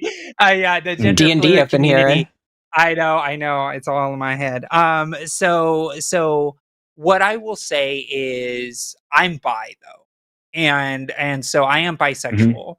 And sometimes when I'm walking down the street, I'm like, oh wow, that guy's really hot. And then sometimes walking down the street, and I'm like, oh wow, yes, that woman is beautiful. Or wow, that non-binary person, I love them. And so for me, it's like, it's not something that I think about when I'm walking around as a person with my bisexuality. It's just, I'm just attracted to people that I find attractive, however that works. And then when it comes to like gender, I think there's a lot of people who, and this is I think the big thing that I usually say about gender fluidity. Gender fluidity gets confused a lot with gender identity and gender expression. A lot of people who, right. So for example, like gender expression, there's a lot of like cis men that I know that will wear a dress one day and then wear masculine clothes the next day, but their gender identity is pretty solid. And I also know non-binary people who are neither male or female, or man or woman, and they will wear a dress sometimes and then wear something androgynous another day, and then wear masculine clothes another. And it's just whatever is in their closet, they're just going to grab because it really doesn't affect them. It's not on their mind as much. And that essentially is what I think about when I think of gender fluidity, is like, you just have an unrestricted closet. Like my closet is restricted. It's very femme most of the time. But I think a person who's more gender fluid in their expression, at least, has an unrestricted closet, and they're just putting on whatever they feel like putting on that day. And I think that is how I look at it, but I could be completely wrong because I'm not gender fluid. Okay. Yeah, I appreciate that a lot. Oh, go ahead. Sorry, go ahead. It's the delay. Oh, it's so annoying. I hate it. Sorry, go ahead. It's the worst. My internet sucks at my It's apartment. not your internet. So bad. I just moved recently. It's just that there's always a delay. There's always a delay on it's the call system we have. Yeah. Yeah. Gotcha. Yeah, I was just gonna say, it's regardless of whether or not, and it's something I want to look into more. I haven't like made a decision on it. It's just as of right now, I don't necessarily believe, but it's not that everyone would say I believe, but it's just maybe I don't understand it. But the stance at the end of the day, which I think everyone should take, is that even though I may not understand, what you are, I still support your, being to exist and support your right, Now applause, Zach. That's what I'm trying to tell everybody. I don't care if you don't believe in me being a woman, if you think I'm really a man. That's your right to think whatever thoughts you want in your head. What I want is that the fact that you don't understand, or the fact that you don't like me, not you, Zach, obviously, I'm talking to some hypothetical third person, the royal you. I just want you to leave me alone. Leave us alone to live our lives and to have the freedom to express ourselves however we see fit. Because who is it fucking hurting if somebody assigned male at birth wears a dress on Tuesday and a suit on Wednesday? Nobody, right? 0 people were hurt in that instance. And like, if that's how they want to express themselves, who gives a shit? That is what I want. Like, one of the big messages that I've been trying to hold on. I know I said one at the beginning of the show, and this is the other one, that like, I just really want people to understand that like, what trans people are asking from you is not for you to become a trans ally, or for you to like become a trans advocate, or to be holding the signs out on the street. Like, that's nice. We appreciate that support. But fundamentally, I just want this people to get out of our fucking lives. Like, leave us alone.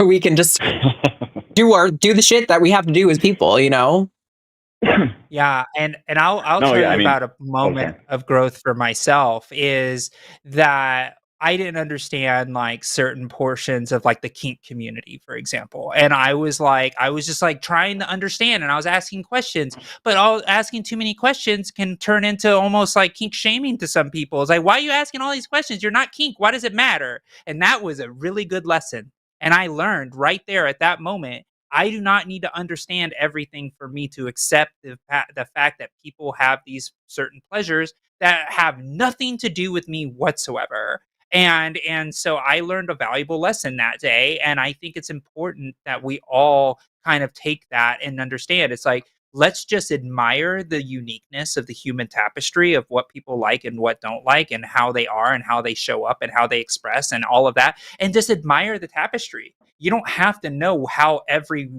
thread is weaved for you to enjoy a tapestry. And that's kind of how I look at it when I look at the human experience. It's something beautiful to be observed, but not to be dissected.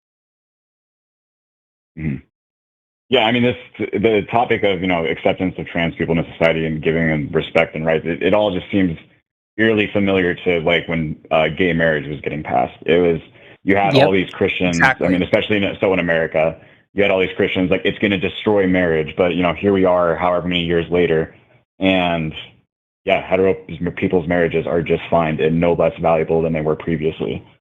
Yeah, exactly. If your marriage is under threat by some gay person who you don't know, that doesn't know you being married, it sounds like your marriage was pretty piss fucking poor to begin with.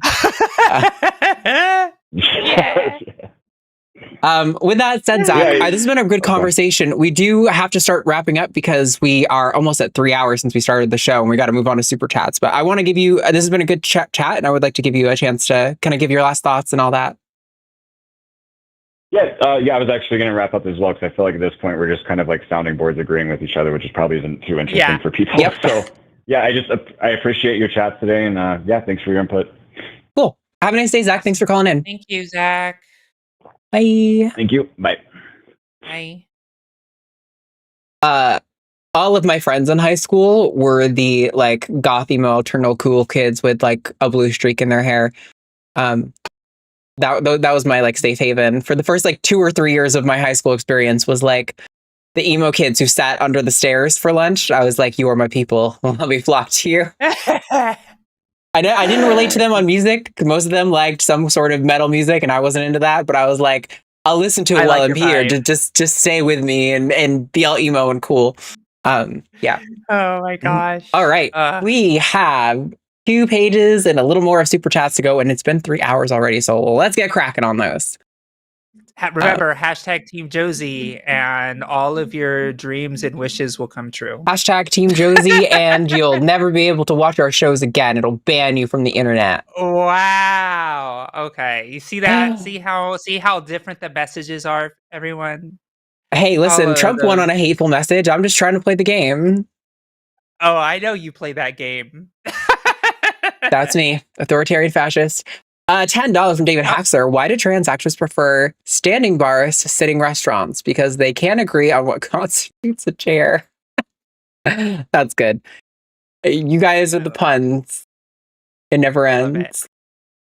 $10 from Sentient Tree. Matt said last night that if you are a good person, you would donate to the line. So this makes me a good person. Nice moral dilemma solved. Hashtag Team Arden. That's true. Also, let me get this poll ready for our options for today. I have them written down over here.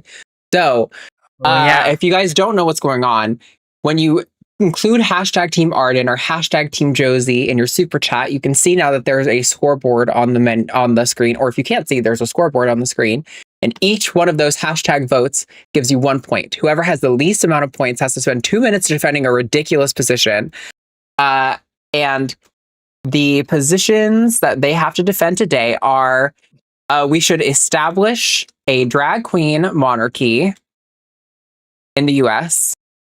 HRT flavors should come in soda flavors, or HRT should be in soda flavors. And then the last one is return blue to women.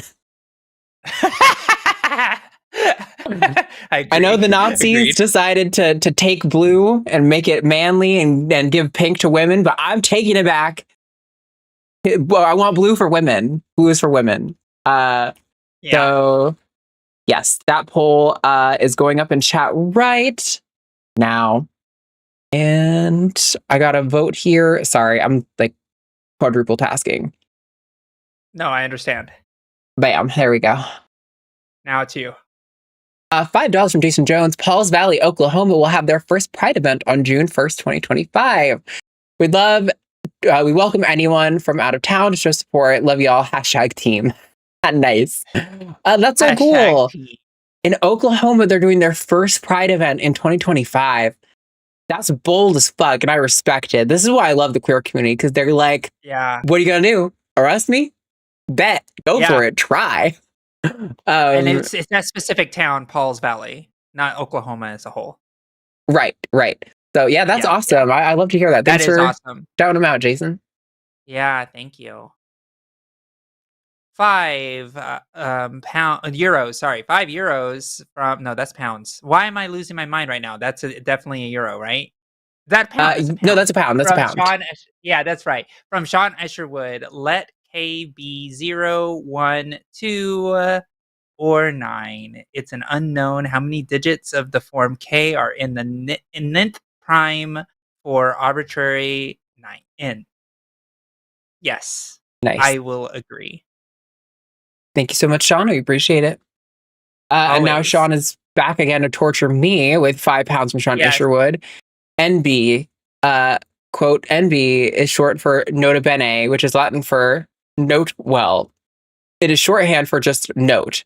Also, I can't watch live again. Oh, I'm so sorry. Hopefully that's not like an us issue. Too early. Right. Yeah, it is an us issue because we're too early. You see, like this goes in the middle of my workday normally. Okay, I have to cancel. I'm not gonna be able to be on the next show next week because I'm meeting with the governor. Okay, like he's like, it's one of those things. This is stopping me because I'm meeting the governor. That's right. See that? Yeah. So hashtag Team Josie because I won't be here next week. Nota bene. All right. Thanks, Sean. $5 from Zurich Moonpaw. Want to know why bards aren't silver-tongued? Because we take the gold in everything. Oh, I love that. Hashtag Charisma Casters. Hashtag Team Eloquence Bard. Josie. Hashtag Sword. Bard is best. Nice. Eloquence is best. I'm very... Oh, whoa. Just give you 12 points. Talk about ballot stuffing. $5 from Jumarel Richie. Hashtag Team Arden. Short and sweet. Thank you so much. Oh, Nice. Great. You think you're $5 clever. from Damarel Richie, hashtag Team Josie, short and sweet, which is nice. See, we used to do this thing, and maybe we should bring it back because it kind of makes doing like one Team Arden, one Team Josie less of a waste rather than just neutralizing the score. Where it was like, we have to have the score, but also we have to like beat 25 super chats votes total. So maybe we bring something like that back, because then at least that would be 2 points towards that goal. You know what I mean? Well, we don't really need it because you guys have sent so many super chats today. I love it.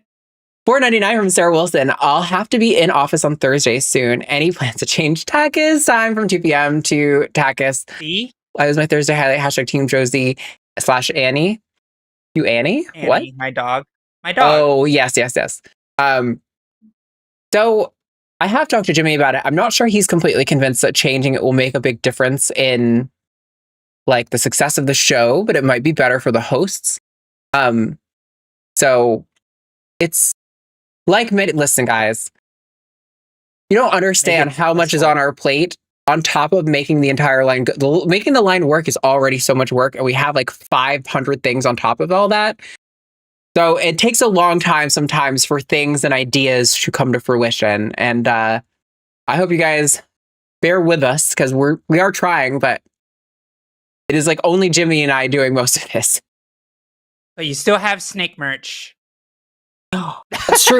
Oh, also, I forgot. I was going to promote the other designs. I have the other designs up here too. You could also get a Gecko-mancer. Anyone who keeps Crusties knows they splash their food everywhere. So you could get a Gecko-mancer, or if you're gay, and I know like all of you are, you could join the Pink Hoggy Club. It's a hognose snake in Chapel Roan drag with a nice little pride flag on her belt. So you can check those out. And this is the What a Girl Wants. So you can check those out at epiclootexotics.com. So $55 from Noah. Thank you. Thank you. We got $5 from Domestic. Have you heard of the 1940s map, the Technate of America, or heard of the technocracy movement? I haven't heard of the Technate of America. I have heard of technocracy broadly, which is kind of what we're going through now, which is this sort of like techno oligarch, like, yeah, it's scary and not the direction I would want to take things at all. $5 from Domestic. Joshua N. Heidelman, Musk's maternal grandfather, shared the TechNet of America map to Musk, and it appears that Trump has now been sold on the map. I don't know what that is. I don't know the map. I heard about this recently, that Elon had gotten like wrapped up in this sort of technocracy kind of thing. Is this like reorganizing America into? Wow. Yeah, basically, this feels like the Hunger Games. North America. It's taking all of North America and just a little smidgen of South America for a treat. Just as a treat. I hate it. I hate it so much. Wow, that is truly terrifying. Is this where Greenland came from? The whole Greenland bullshit? Yeah. Is that where this came from? Yeah, I swear to God, this is the worst fucking timeline. Unlocked. It is. Truly. It is. $10 from Domestic like a map again. You would see in a freaking apocalypse book. Anyways, go ahead. Yeah, no, it literally looks like the map of the U.S. and Hunger Games. Pan Am. Yeah, Pan Am. It literally looks exactly like that. It's, I don't know. $10 from Domestic again. Trans equality hurts no one. Thank you for your efforts. Yeah, fuck you, Hector Garcia. I just gotta call him out, honestly. Fucking atheist person who's all triggered and saying he's being canceled now because he posted like a picture of a trans woman on a basketball team who looks a lot bigger than her teammates and being like, does this help or hurt the trans movement? I'm just asking questions. It's like, no, you're very clear. That's what Matt said, and I would agree. But it's like very clearly you're trying to get to a point, right? So yes, Domestic, thank you. I agree. $10 from Darren Lehman, just because I love the trans community. Oh, thank you so much. Thank you. Thank you. We have Arrow and the Children of Vapor. That name, I love that. fucking sick as hell. I remember taking estrogen like a sponge after I hatched. Yeah. Nice. It happens. Did it taste like root beer? $9.99 from Rory, reviewer, maybe Yep. Rory. Yeah, sorry, I'm the worst with names. It's my kryptonite. Reviewer. The sad thing is, even if you ban transness from public life, trans people will still exist. They just won't know where their anxiety comes from. A lot of people don't get that somehow. Yep. Yeah, exactly.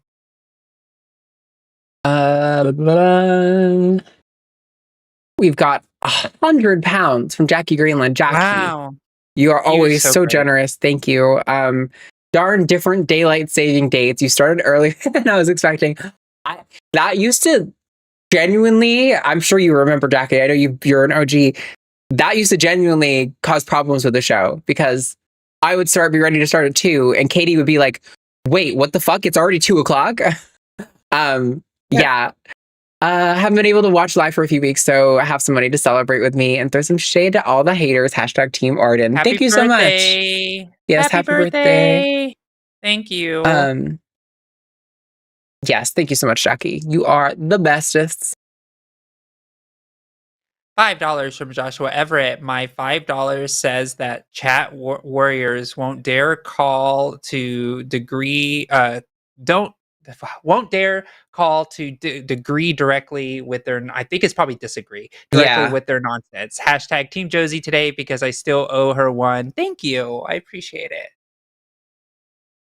Yeah, we've got a few callers who will call in when you call them out. That's why I opened the line at least, so I can say that I did it. But it's a shame because I actually think the cis is a slur conversation. I don't know that we've done that here more than like once. And so I think it could be interesting for us to have a conversation on. But William Shatner blocked me on Twitter years ago when he was on that kick. And I was just like, it's not though, because and he blocked me, and then he tried to openly mock me after he blocked me, saying I was wrong, and I was just being myself. Everybody knows I'm not that aggressive, but yeah. It's the coward's move to block and then repost. Yeah, that's exactly what he did. So Captain Kirk doesn't like me, and I am a better person for it. That's right. I don't know much about Star Trek, but I do know Captain Kirk is not the best captain, so I don't think that's true. He's sexist. No surprise. No surprise. But he did have a gay crush on Spock. I will always keep that as my headcanon. Of course they do. Yeah, bigots always have problems like that. £5 from Mystic Minds Analysis Tavern. The fewer people suffer, the more people can thrive in society. We got this far on cooperation, not hard to understand. True. Yep. The only reason we're the dominant, well, I shouldn't say that. I don't think there's actually conclusive data on that. There's just some strong competing hypotheses. Shut up, Arden. You don't know what you're talking about. That's not my field. I shouldn't be talking on it. $5 from Melatonin L. M is so sensitive. If he thinks Arden is getting upset, such a delicate snowflake. That's what I'm saying. I go off on people, but I really don't think I came down that hard on him. I just remembered him from last night. So I was like, okay, no, you're not going to gain control of this show. Like, I'm not going to let that happen. And he did the same thing to Matt when Matt was like, no, we're going to do it this way. If you want to participate, you called into our show. So clearly you want to play the game and we're going to play it this way. If you don't want to play it that way, then don't call it this show. Like, that's what this show is. And he's like so mad he can't have it his way. Like, it's not Burger King, motherfucker. I don't know what you want from me. It's also just, it's so funny to me when it all comes down to, well, you don't have an ultimate foundation. I do. And that is the God that I personally grew up in the church of. And it's like, okay, buddy. Yeah. Real it's solid. Like, sir, this is a Wendy's. This is a Wendy's. You are at the wrong drive-thru. $4.99 from EX JWJC for Arden's handling of M. Great. Good. Thanks. I do feel bad. I feel like Rich caught a little bit of M's heat, but I also feel like he came in a little more confident about his information than it ended so well. I would love to have Rich call back, but I do feel a little bad that Rich caught a little bit of my residuals, a little residual. He caught a stray, It can't be helped. Stray. That's with you. 1999 from Smoldering Lichen. What is with these awesome chat names, you guys? Smoldering Lichen is so good. Remember, that's a good one too. Remember, you may be stronger than you think. It may feel like we're weak right now in certain ways, but when the environment changes so rapidly, other things sometimes can too. Hashtag nonviolence, hashtag Team Arden. Yeah, I mean, not with commenting on the last part because reasons. I have loved that when I've seen a few videos of protests in the last few weeks, there's been a lot of joy. It's nothing I love better than seeing a bunch of people after hours of protesting, singing and dancing together, being like, we're out here fighting for the well-being of people to not be discriminated against by the fucking state. And that is such a problem, but it's there's so much joy in those communities. And I really appreciate that. So love to see more of the joy, the dancing and celebration. 10 pounds from the Fuzzy Logic reply. 800 lost medals turns out to be the methodology that every medal equals 3 lost medals for the ones who were pushed down the ranks. And they counted high school intramurals as the same as world championships. Wow, thank you so much. Thank you so much for that. I'm going to have to read into this study. It is so debunked. And the fact is, Gavin Newsom's you're right. Yeah, to Charlie Kirk. I mean, I've never seen a man flame his entire political career so quickly. Yeah, I mean, if he wants to tank it, good. Let him sink his own ship. This claim, though, it's one of those things where it's frustrating to me that it even catches on, because the second I heard it, I'm 800 medals globally? Out of how, immediately, my first question was, out of how many? Yeah. Because that actually fucking matters here. And the fact that I understand why they did that methodology, it just is more damning for their case. And I was expecting that they were including high school and intramurals. I mean, that's the only way you can get the most salacious number possible. So thank you for the clarification. I'm going to look more into it so I can be more confident about what I'm saying too, like Josie just said. But yeah. $10 from Credo Mott. Glad to have my two favorite hosts back together on TACIS. That M call was handled swimmingly, so I have to vote hashtag Team Arden. Thank you so much, Credo. $10 from Brutus Magnuson. Mm-hmm. It as irrational as it is, people listen to attractive people more and generally want to be on their team. Same goes for masculine men. I don't value it, but it's useful for growing the left. It's that whole human biology thing. It's it's just human socialization is hard. We really aren't animals today. At the end of the day, it's apes will respect the biggest one in the group, or it's just really frustrating that people cannot get away from their lizard brains for 2 seconds. No shade against lizards, but what I think is so funny is that when you actually look at the figureheads on the right, none of them even meet their own like Charlie Kirk. True. Charlie Kirk and Matt Walsh are tiny. They're little men. They're small. And Ben Shapiro is tiny. Fucking Tim Pool looks like a basement dweller. Trump is disgusting. I mean, genuinely, fucking vile to look at. And then you have fucking who's the human trafficker piece of shit? Andrew Tate. Oh, Andrew Tate. He has a receding chin, and oh god, they're so ugly. They don't even meet their own beauty standards. And it's I get what you're saying, but also it's the disparate standards. To be listened to on the left, we have to have all the facts in every domain and be attractive and be a good speaker. They need nothing. They Arden, just lie. this doesn't apply to men, okay? It only That's applies to true. women. That's They're true. only blonde-haired, like, like twig women that they choose to air on Fox. Like, if you want to think about what Trump thinks beauty is, just look at the press secretary. Oh, Like that yeah. rule. Fuck Caroline Levitt. I know. She's so bad.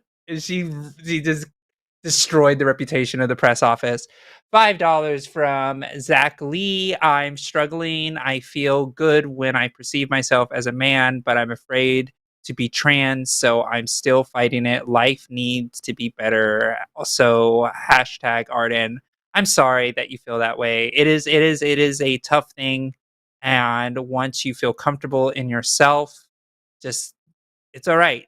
Like being trans is okay, and it's hard. But even in the studies on the U.S. Trans Survey, people who come out, it was 97% of people who come out without surgeries, without anything else, their quality of life is better or somewhat better, despite all of the shit that we get as trans people, from access to healthcare, housing, employment, all of the things. Trans people, 97% of the time, have an increase of quality of life when they come out as trans. Yep. So there is another side, and I hope that you find your way. Thank you, Zach. Yeah, thank you so much. I wonder if that's the one who called in. No. Mhm. It was Yeah, no, it was ZACH. Yeah, I didn't know if like maybe our screener didn't just like assumed or something. By the way, shout out to Jess. She's amazing. I always love the callers you get for us, but yeah, I was just wondering if anyway, but I think you're right. $5 from Cursed Chaos. Howdy. I want someone to do my makeup so badly, but I have commitment issues, so it probably won't happen. Hashtag Team Arden, hashtag fuck Texas. So it's a shame because I like living here. It's the government that sucks. Like, if it weren't for Greg Abbott, I wouldn't be moving. But, we don't really have the luxury of being choosy as trans people right now. So, more like fuck Abbott and fuck Ted Cruz and who's the other Republican senator from here that's complete garbage that is less popular because he's kind I of forget his name. Yeah, Lee? No, it's not Lee, is it? I can't remember. It doesn't matter. But yeah. Anyway. $4.99 from JW Edgy. My homegirl just told me she started HRT. So happy for her. Oh, that's so great. That's so cute. My homegirl started HRT. 10 pounds from Sean Isherwood. Being, quote, at least NB, having a difficult experience because of it, e.g. discriminated in an exam I called in about once. Yep, I remember that call. And wanting to be a mathematician, coming out fully might hurt my career again. Yeah, I'm really sorry you're in that position. That is one of the major reasons that a lot of people don't come out or that they detransition, is because of potential issues with a professional career. And it's why, as Lux has been pointing out the last few weeks, a lot of out trans people are self-employed, and we are finding our own ways to make money because we can't rely on employers to not discriminate against us. Even before Trump removed the policies against discrimination in hiring practices, we still had that problem. So, yeah, it's rough out there. And I mean, I know you're not in the US, but yeah, that's rough. It's really rough. I put off my transition probably for years internally because I thought politics was not going to be nice to me. And it probably, and I think you were correct about that. Like, politics is not nice to trans people. No, it's not. $20 from Mr. Barigua 10. Very relaxed show today with a minor hiccup of M. How rude of him. Then thinks he has the face to go the way with HOSTility route at hashtag T Arden. Get bent. Go for only for Giddy and Rob to swoop in and make things calm again. Yes, agree. Yeah. Yeah. No, I mean, again, I think it's really funny that I'm trying to be like, what's proton mail? Who uses proton mail? And it's like, okay, you're just telling me That that was a little somebody protesting who, too much. yeah, exactly. I'm like, okay, sure, buddy. Just embarrassing for him. $4.99 from Robin. Any advice encouraging uneducated older adults / grandparents when coming out and using preference name and pronouns? Also 8 months on E, #Arden. Well, congrats on your 8 months. I mean, it's hard to know because everybody's different. Everybody's grandparents are different. I think I try to have people, like I encourage, for example, my mom has been struggling. My sibling recently changed their name, and it's been so difficult. I've been making lots of mistakes, but it's because it just got changed, and my sibling's been really cool, and I've been correcting myself. But I encourage people to practice often. Like, for example, I should say, I was talking about my sibling Cole, right? Doing it in the third person gives me the ability to think about it in advance and to not hurt their feelings if I mess up. So I definitely encourage people, like, practicing is okay. I think it's nice and really sweet and supportive for trans people when they're like, oh, wow, you care so much about treating me right, that you've been actively talking about me in the third person like a weirdo for the last week so that it feels more natural to you. Yeah, that's one of my things. I don't know, Josie, do you have any advice for trying to get names and pronouns right? Yeah, it's one of those things where I think, Holy shit, you oh my scared the gosh. crap out of me. Ah! Hi. Hi. I'm sorry, but Robbins says #Arden and not Team Arden, so you don't get a Oh, point. get out of my Yeah, office. that's You're thank welcome, you. That's so Josie. true. Yeah, that's Fight the right. power. You Yeah, fight fucking the loser. power. Anyways, what I was saying was that with grandparents and parents, it's hard. And it really is, how much do you want to spend time policing that all the time? Sometimes it takes years. And if you know that they love you and they're trying, that's good enough. That's how I got my mom and my grandmother to deal with it. I was Yeah. like, no, it's okay. You're trying. And because they would be like, I'm sorry, I didn't mean that. And it's like they want to do the right thing, and you just have to be patient. And it just depends on how much it triggers you to be able to do it. But if they show that they're trying and not just blatantly ignoring you every time, there's a difference. And so just be patient. Yeah, It that's takes really good time. advice. That I completely co-sign that. And this one's for you. $5 from Marxist Boogie Woman. I got bottom surgery more than 2 years ago, and I feel better than ever now that I can get laid. And I know it's anecdotal, but still, #Team Arden.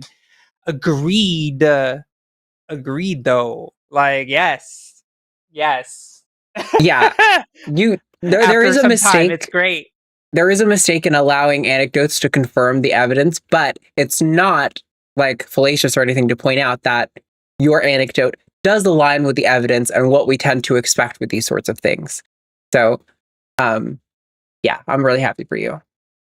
And glad we cleared that up with Rich, because that ended up being a really good conversation. But I did absolutely feel like he came in like kind of with a position and less about Super asking hot. questions. But Yeah, for sure. it was good. €10 from Dark Karen. I don't know. Greetings from Germany. I hope I maybe can talk to you next week about a Nazi and a transphobe who changed his gender right before his sentence. How would you work with this? Well, I mean, it would seem to me that having some sort of expectation for this person demonstrating, like either through, you know, psychological care or medical care, that they sincerely hold this belief that if they're a Nazi and a transphobe and they're prone to violence, then have them be secluded in the women's prison where they can't interact with other people. You know, like we already have guidelines for when people are violent and problematic, and they're not even enforced very well because, at least in the United States, we have a fucking garbage and carceral state. But under a actual ethical framework that has, you know, incarceration like this, I would think you would have I'm like kind of building my ideal system here live on air, so I apologize. But yeah, I mean, I think it'd be fair to have guidelines that are like, oh, sure, you're trans, but you're still violent and a risk to the safety of other people. Then you can go to the women's prison, but you're going to be in like the secluded part, right? Not in like Gen Pop.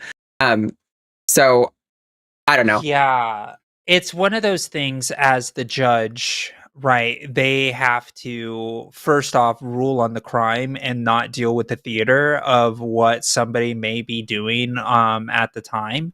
And one of the things that's really interesting is the keyword transphobe, meaning that this person probably has a history of being incredibly transphobic and is trying to maybe own the libs, kind of like the shooter of the Colorado Springs that shooting of the gay bar there, that was like trying to say, I'm acting non-binary and I'm a non-binary person and anybody who says I'm not non-binary is a mean. And it's like and it really, I think the judge will rule if the person needs to go to jail.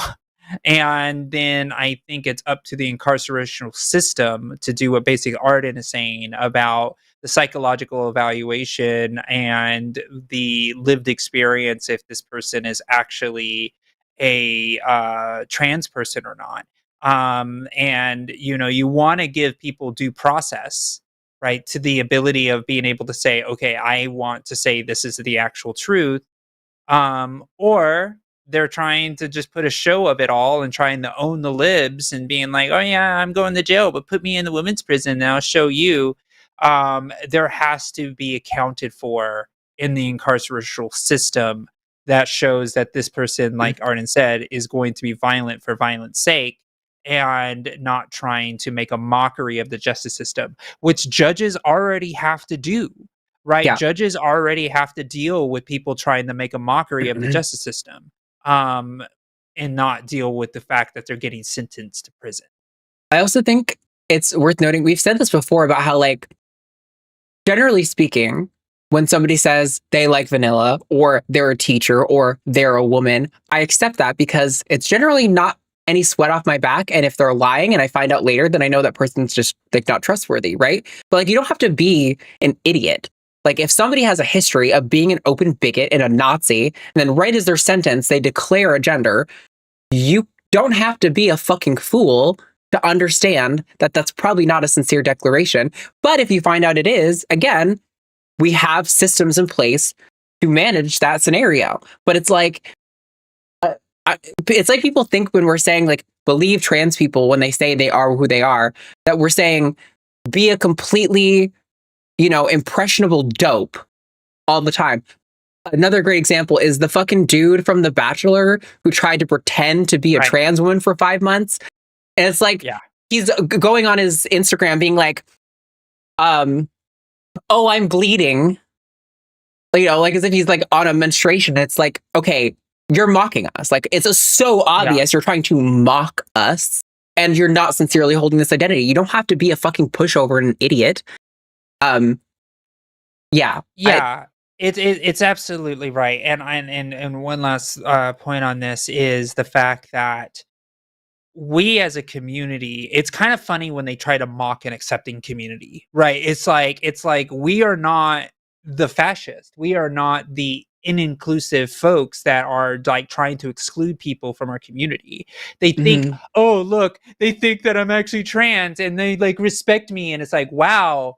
So respect is an own now? Like, we respect your humanity and your decisions and freedom to live the way you choose. And now you're trying to say, oh, I'm owning the libs. Look at them trying to treat me with respect. Ha ha ha ha. It's like, that's not the own you think it is. Yeah, exactly. And that's kind of where it is. It's like, oh, I'm sorry. Was I accepting and taking your dignity and face value of freedom to be able to live who you are as it's like, oh, arrest me. I guess that's my only crime. I treated some human with respect and they weren't meaning me to do that. I'm sorry. Maybe I should have punched you in the face. Is that what you would have preferred? Like, I know. It's not the own they think it is. Yeah, that's the greatest other point, is that even though this Bachelor dude is so obviously not really trans, I'm also still fine with us calling that person she, her until we knew for sure. Because, like, who does it hurt Literally, I don't care what this person's gender identity is. It costs me nothing to say she. Like, yeah. Secreto Mutt in chat said, what was the link to the snake merch? epiclootexotics.com. Clacia just posted a link. But now we've got $5 from the Casta. Back in school, so I get to watch some of the live. Kind of weird hearing y'all in real time. Hashtag 1.5, hashtag Team Josie. I also listen to things on advanced speed. It's got to be an ADHD thing where I'm like, I can't listen to your normal talking speed. You got to be faster. I know. Oh, wait, I gave that point to me. Oh, wow. Okay. Hey, at least I acknowledged it and saw it and changed it. You did. I respect unlike that. you, I'm honest. Hey, you know, calm down, you. Like 10 euros from Man with Drone. Rob here. Sorry, Josie, for saying Arden should be the face of politics. I meant in the online news opinion space. I fully expect you to be in office. Great show as always. Team whoever's losing. Oh, that's me. That's a team. There you go. Losing. Yeah. No, Rob, it's okay. It's my ego is not that fragile. I may pretend that it is, but it's not. Also, Arden's like, great. Josie and I both know Josie has way more qualifications in the political realm than I ever will get. I am a passionate speaker, and that is my only advantage. And I only really know how to talk about trans rights, to be completely honest, and like a little bit of atheism, like Christian nationalism stuff. I pay attention so that I can kind of know what I'm talking about on like economics and stuff, but like I'm going to get things wrong in that dimension. Other people are going to walk circles around me on that topic. Like, yeah, so I mean, I love talking about politics and I will always do it. I've always been an annoyingly politically engaged person and I will die that way. But it's not lost on me that Josie knows and will always know way more than I ever will about politics. It's my job. I think this one's me. £5 from Sean Isherwood. Simplified. If the p-value is set to less than 0.05 for all such studies, then 1/20th of the results are by chance, which is why we need meta-studies. Exactly. Yeah, no, the p-value is like how confident we are that the data actually represents what it's saying it represents. And just like Sean is saying, this is why we do meta-studies, where we pool everything together and say, okay, based on this entire body of data now, what do we know? And this is why, you know, again, when the UK and Sweden did like the CAS report and their things, they never said, here's something that's specifically wrong with trans healthcare. They just said, we don't know if there could be something wrong. Whereas France, Australia, and Poland did their reviews. I think it was Poland. Correct me in chat if I'm wrong. And they found that this care is safe and effective and improves the quality of life of trans people, which is what we've been saying for ages, what the data obviously say. So, yeah. It's interesting because meta studies, I have my own thoughts about meta studies, is it's really hard to say, okay, these studies are all identical enough to be able to compare the data in a way. And it's like, for me, it's like, it's so hard to like rely on meta studies too, because somebody asked a question different in this survey and somebody asked a question different in this survey. Technically, it's not comparable.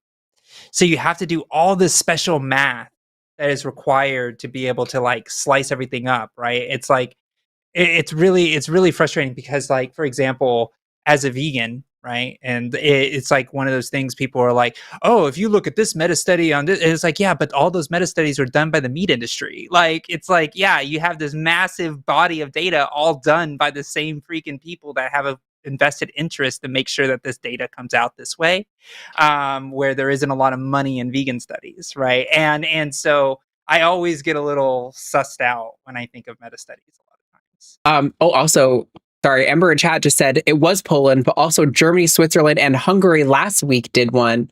And not only was it France and Australia, but Spain and Italy earlier this year. Yeah, lots of countries. Man, it's so frustrating. I really love what the US is supposed to stand for, but it sucks seeing all these other countries. Anyway, This one's for you. Anyways, $5 from Alice on a Silverboat. Josie called us degenerates. I mean, we are, but how dare, just for that hashtag Team Arden. I knew I was going to lose a vote for that. I said what I said, but I love all of you, and I said it in the most loving way possible. You love me, chat. Don't hate me. They do. 55 Don't stacks hate me. from L. I'm having top surgery in 2 months. Any advice for dealing with post-surgery depression? I don't know much about it. I've barely heard about it. Hashtag Team Josie. You got to give yourself a point too. I missed one for me. Okay. Yeah. I wouldn't have even known. So I think my understanding is that when it comes to top surgery, incidents of post-surgical depression are a little less common or a little less intense because it's a much more mild surgery. That said, I think it's really important to note that, like, I don't know, it's like being sick when you're holed up and you're eating soup all day and then you're not really getting anything done. You're not really leaving your house and you kind of feel garbage, but you also don't feel good enough to do any of those things. That's what you're going through, just on a more massive scale. So, like, just think of it as like a mental cold, really, is all you're going through. That's essentially right. Yeah. And like when I had my face surgery, I got my doctor my surgeon automatically prescribed me some lorazepam for that period of time. And boy, that stuff worked well. And then I was like, talking to my sister who's a nurse. I was like, what's this lorazepam stuff? Because I feel really good. She's like, they prescribed you lorazepam? That shit is super addictive, which is the White Lotus thing right now. And I was like, yeah. And then after I got off of it, I was like, oh, I miss it. But my bottom surgeon, she didn't even give me that. And I was like, damn, I wish I had that stuff because it really did make me feel a little like loopy and happy all the time. And also, you might not have post-surgical depression. I really don't feel like I did. Like, honestly, when I got my boobs done, I felt like it was funny because Matt picked me up from the surgery and they told him, they were like, oh, she's probably going to be really tired and not hungry. And the first words out of my mouth when I woke up was that I was hungry and I wanted something to eat. Like, I felt like I slept it was like somebody made me do push-ups in my sleep. I woke up and I was like, oh man, my chest is kind of sore, but whatever. Like, I just didn't really get the post-surgery depression with my face or my breasts. So it's not necessarily going to happen to you. Yeah. It's not. $10 from John Yorick.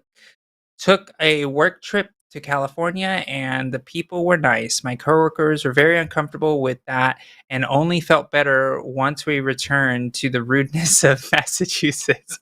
Arden is right on here. Hashtag Team Arden. My favorite. I love New England assholishness. It's a particular brand where, like, the story I was telling was about this liquor store guy. I remember I was like, oh, can I get this thing back there? And he's like, that's not what it's called. And I was like, hey, then give me whatever it's called. And he's like, okay. And then we went our separate ways. And I was like, it was like also low-key kind of respectful because like he was just helping me understand that's not what it called. But we yelled at each other the whole time. I will say, though, that Southern California and Northern California are very different places. So if you're in Southern California, people are mean and are mean. That's just... Yeah. I think everyone's kind of fake in SoCal that way. That's where it comes from. $5 from Myra G. Come in late. Did y'all hear about the VA phasing out gender dysphoria treatment? Doctors told me they'll do it all they can to help us still. Hashtag Team Arden. Yes, I know, and I know too well. It's one of the reasons why I'm meeting with the governor. Yeah. $5 from Monkey at Typewriter. Cis is definitely not a slur. Shish is, though. Seriously, my brothers in cis manhood, sack up and get down with the trans folk. Hashtag Team Crusty Sailors. I have no. Me. That's since when? I'm what a is sailor. Oh, that's right. That's right. That's right. That's right. That's right. That's right. That's right. That's fair. Don't you dare try to take that away.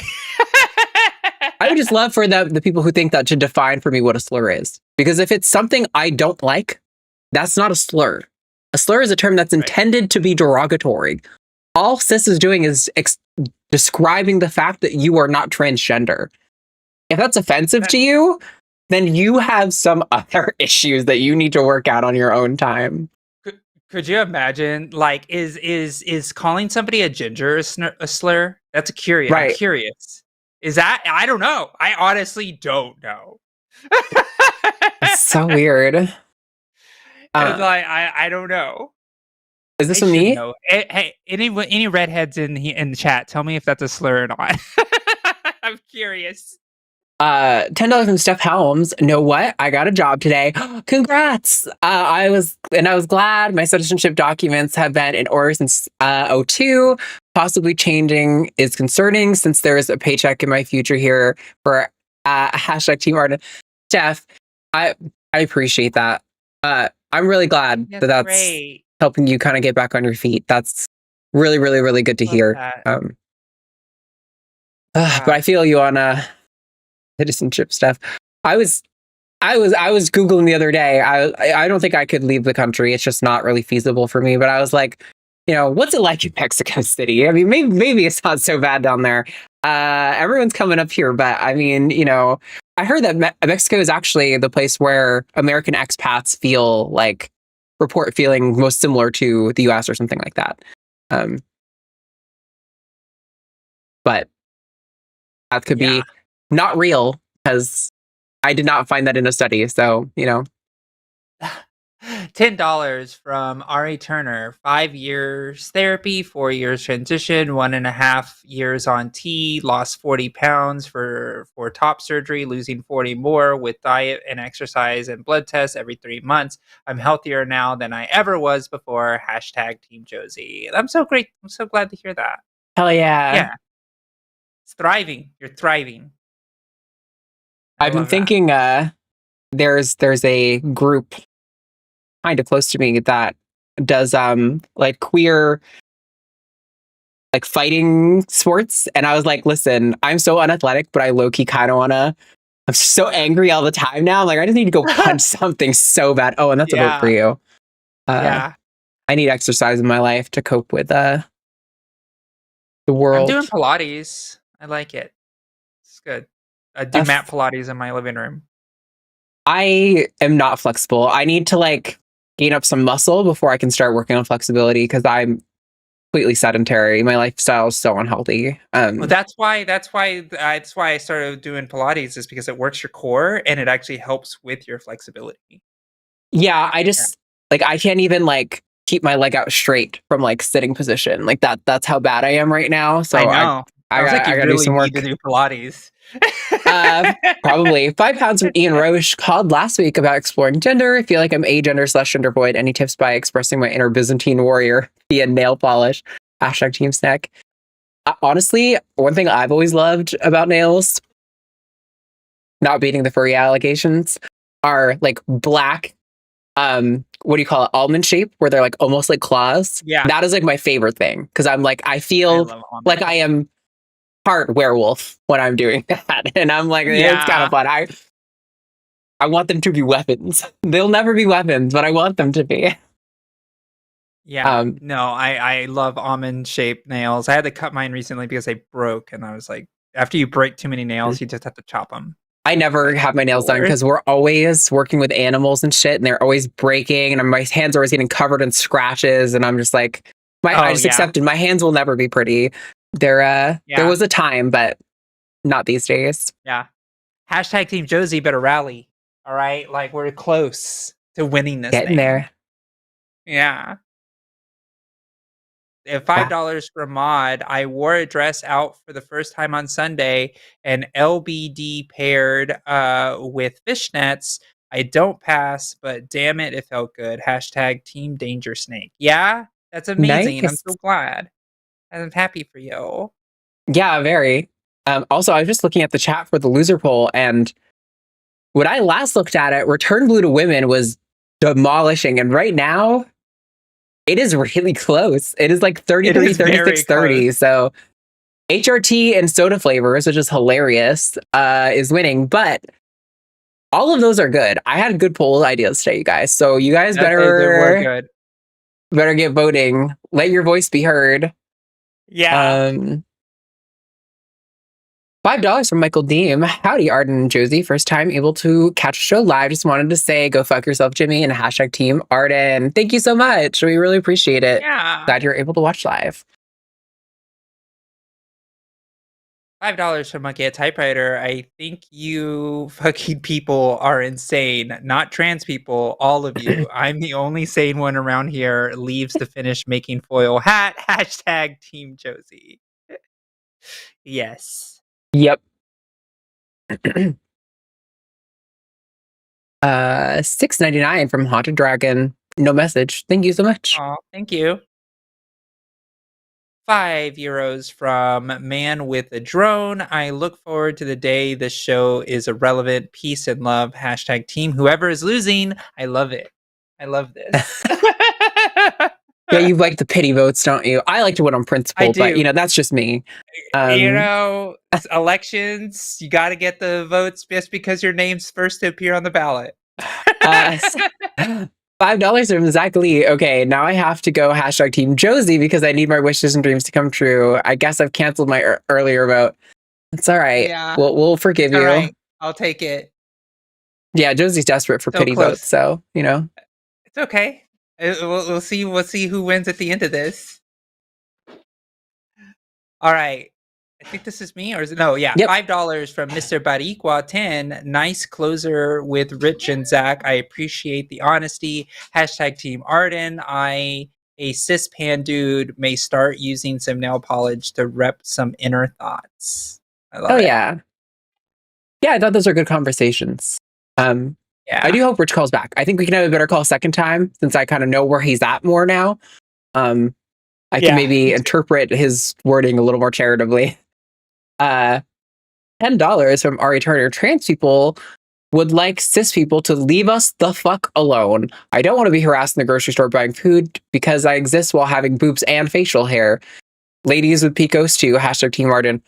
True. Like literally, regardless of all of the data on trans people, just from a liberty perspective, a freedom perspective, why do you care? Like genuinely, Matt and I were talking about this. I think it's a magician friend or maybe like something related, who made a bet where he got breast implants, a cis man, and kept him for like 2 years or something like that. Like, who cares? No, he kept them forever. No, really? It was a bet. It was supposed to be like 6 months. It was the bet. And then was like, no, I like them. I'm just going to keep them. I mean, like, who cares? If a dude wants boobs, why do I care? Like, if it's not, if they're not something that I'm touching or like as a doctor or a partner, I don't know why my input matters in any way, shape, or form. Facts. Yeah, it's so strange to me that people care this way. There you go. $20 from CAS55 at Trans Illuminati. Or Luminate. Trans Illuminate. Right? Illuminate. Illuminati. Same thing. Who cares? Yeah. $5 from Mod. Technocracy means ruled by experts. Musk and the other Nepo babies aren't experts in anything except exploiting labor. That might be what it is meant to mean. I think technocracy is kind of self-explanatory. That I think they mean when they say that, like, ruling class of like the digital sort of space, right? Of like technology, and Elon is, involved in social media and like Wi-Fi networks with his satellites and getting us to space. Like he wants us to be dependent on him for all these privatized things. That's what I think they mean, but maybe I'm totally wrong. I don't know. I repeatedly tell people, because even though people like to hear my thoughts in politics for some reason, I'm not like a person who's read theory. I don't know this shit like in an academic way. I just know it I know logic, and I have, I think, a pretty strong ethical framework where I'm like approaching all these questions in that way. Yeah, that's what I thought too. I was like, I thought technocrat meant somebody who is like an expert. That's how I always thought it was. Maybe I'm totally off base. So yeah, like a technocracy, it may be a different way of tech. So they're saying, right? Government or control of society by an elite of technical experts. So I guess it matters in what field they are technical experts. Yeah. And so it seems like in Elon's case, it is kind of technology and futurizing everything, but not inherently by technocracy doesn't mean that. So yeah. Gotcha. $4.99 from Poor Claire. I'm sorry, I was picky-ish 2 weeks ago. Pick me-ish. Pick me-ish? Pick Oh, pick me-ish, me-ish. I think that's what it is. 2 weeks ago, sometimes when I'm anxious, I become hyper empathetic. Hashtag Team Arden. I remember this, Claire. Yeah, you were feeling sympathetic to the guy who was like, this was when Josie was talking to David or whatever, who was like, why don't you care about men's Yeah. rights or whatever? And I think Claire sent a message, super chat that was something to the effect of like, I understand one of the bad points he made, and we were kind of like, whoa, why do you understand that? I don't get that, but it's all good. You can empathize more with someone than I do. That's acceptable. I empathize with where he's coming from. For me, where he's coming from, the empathy that I have for it doesn't override the response that I think I should have personally. But okay, David Haxer, you're gonna be banned from chat. No, do not dare. What if I put like a 24-hour timeout on David Haxer? I think this is ballot stuffing. No. This is like dead people voting. No, it's not. All right, where's David Haxer? Let me find. We gotta put a stop to this. Stop the count. No, you can't. Read your super chat. Do your job. Don't pay attention to this. £5 from Ian Roche. George Takei is best Star Trek captains, drinks tea. By the way, Arden is right. If you are super interested in gender, you might want to look into that. LOL. True. You leave David Haxer alone. Listen, he's spamming chat. We have rules against spam.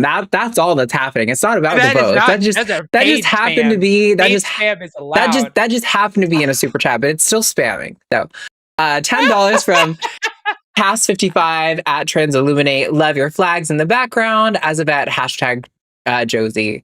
Nice. Yes. Little Navy flag, little Navy flare right here. Have this hat. Listen, right, just like. Look at propulsion plant drill team member. Look at that. That's nice. They don't just put those out. David Haxer, send all those votes because I'm getting a producer credit as well as a host credit for today, which means that I'm getting a bigger cut of that anyway. So don't listen to the propaganda. That is $5 from Zach Lee. No, I'm not the Zach who called in. Unfortunately, I don't sound like a guy. Oh, okay. My crusty Hoggy and Brooks Kingsnake say hi, hashtag Team Arden. Or they say hashtag Team Arden. I love Brooks Kingsnakes. We actually just got an Apalachicola who came to us really, really tame, but has kind of like lost her mind since we've got her.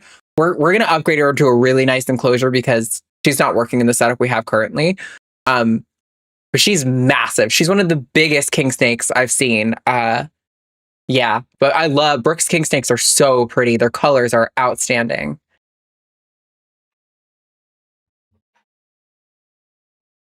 $5 from Monkey at Typewriter 2025 America. Being genuine, kind, charitable, and empathetic are now officially gay lib shit. Also, science is a worldview. Fuck all of that. Fuck all of us. Hashtag Team Josie Z. Let's go. Honestly, gay lib shit slaps. I rock with it. Though. Gay lib shit. I know. It's great. It really is. $5 from Brutus Magnuson. Imagine telling an adopted kid those aren't your parents. It's basic biology. I'm not humoring your delusion. Yes, that is why we've been doing the like definition of mother thing a lot. Yeah, that is great. I like that argument a lot. $4.99 from JW Edgy. Important work call came in, so I'm 50 minutes behind now. I have the exact memory of being harassed for how I showed my nails as a wee child. Yeah. Listen, I couldn't even get close to nail polish. Like the hand? How is this so indicative universally of being a little queer? Like I just, as a little kid, I was just like, look at my nails. Like nobody taught me to do that. I just did it. Like it's amazing. Yep. Well, I didn't even get close to nail polish. My cousin did it. We were getting ready over at my cousin's house and she was like, I'm gonna paint your Oh, nails. nice. And I was like, ooh, yes, Nice. please do. Yes. Yes. The forbidden fruit. Right? $5 from Darren McAuliffe. Boo at Arden for making Forrest and Erica stop. Hashtag Team Josie. I'm sorry, but I had to work all day Tuesday. I was glad to do it. That is a crime, though. Is it really though? Even Erica was done with your guys' endless puns. The poop puns don't stop. They never stop. $10 Canadian from David Haxer. Hashtag Team Arden, because you know she's good with technology. Something you did turned the vote in my favor. Apparently. Oh my god. $10 from Greenman Dave. Only a ginger can call another ginger. Tim Minchin, so good. That is such a funny song. There is a great video because the whole joke is that he's hinting at the N-word at the beginning of the song. He makes it sound like he's gonna say that, but he's talking about being a ginger because he's a ginger. And there's some great videos of people like reacting to the content and being like, oh my god, is he about to say that fucking word? And then when he does the bit, Tim Minchin's hilarious. He's so good. I love Tim Minchin. Yeah. I actually saw him live a couple months ago.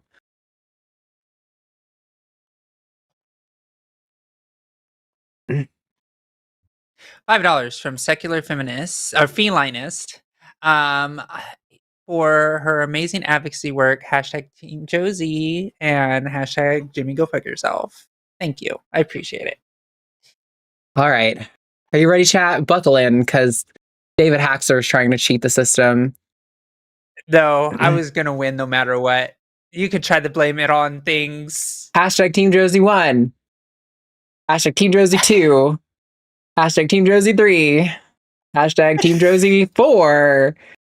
Hashtag Team Josie 5. Hashtag Team Josie 6. Hashtag Team Josie 7. Hashtag That's right. Team Josie 8. You can't ban super chats. That brings you up to 25. So good work, David Haxer. Listen, you just want to hear more of me talk is what I take out of that. So that's fine. Oh, yeah? Is that what you say? Yep. Whatever helps you sleep at night. I sleep poorly. Very, very poorly. Me too. I barely slept last night. $5 from John Urich. Hashtag free David Haxer. Hashtag Team Josie. David Haxer didn't even go in prison because I am a benevolent dictator. Thank you very much. We have $5 from Stephanie Helms. I do believe hashtag Team Josie needs some joy.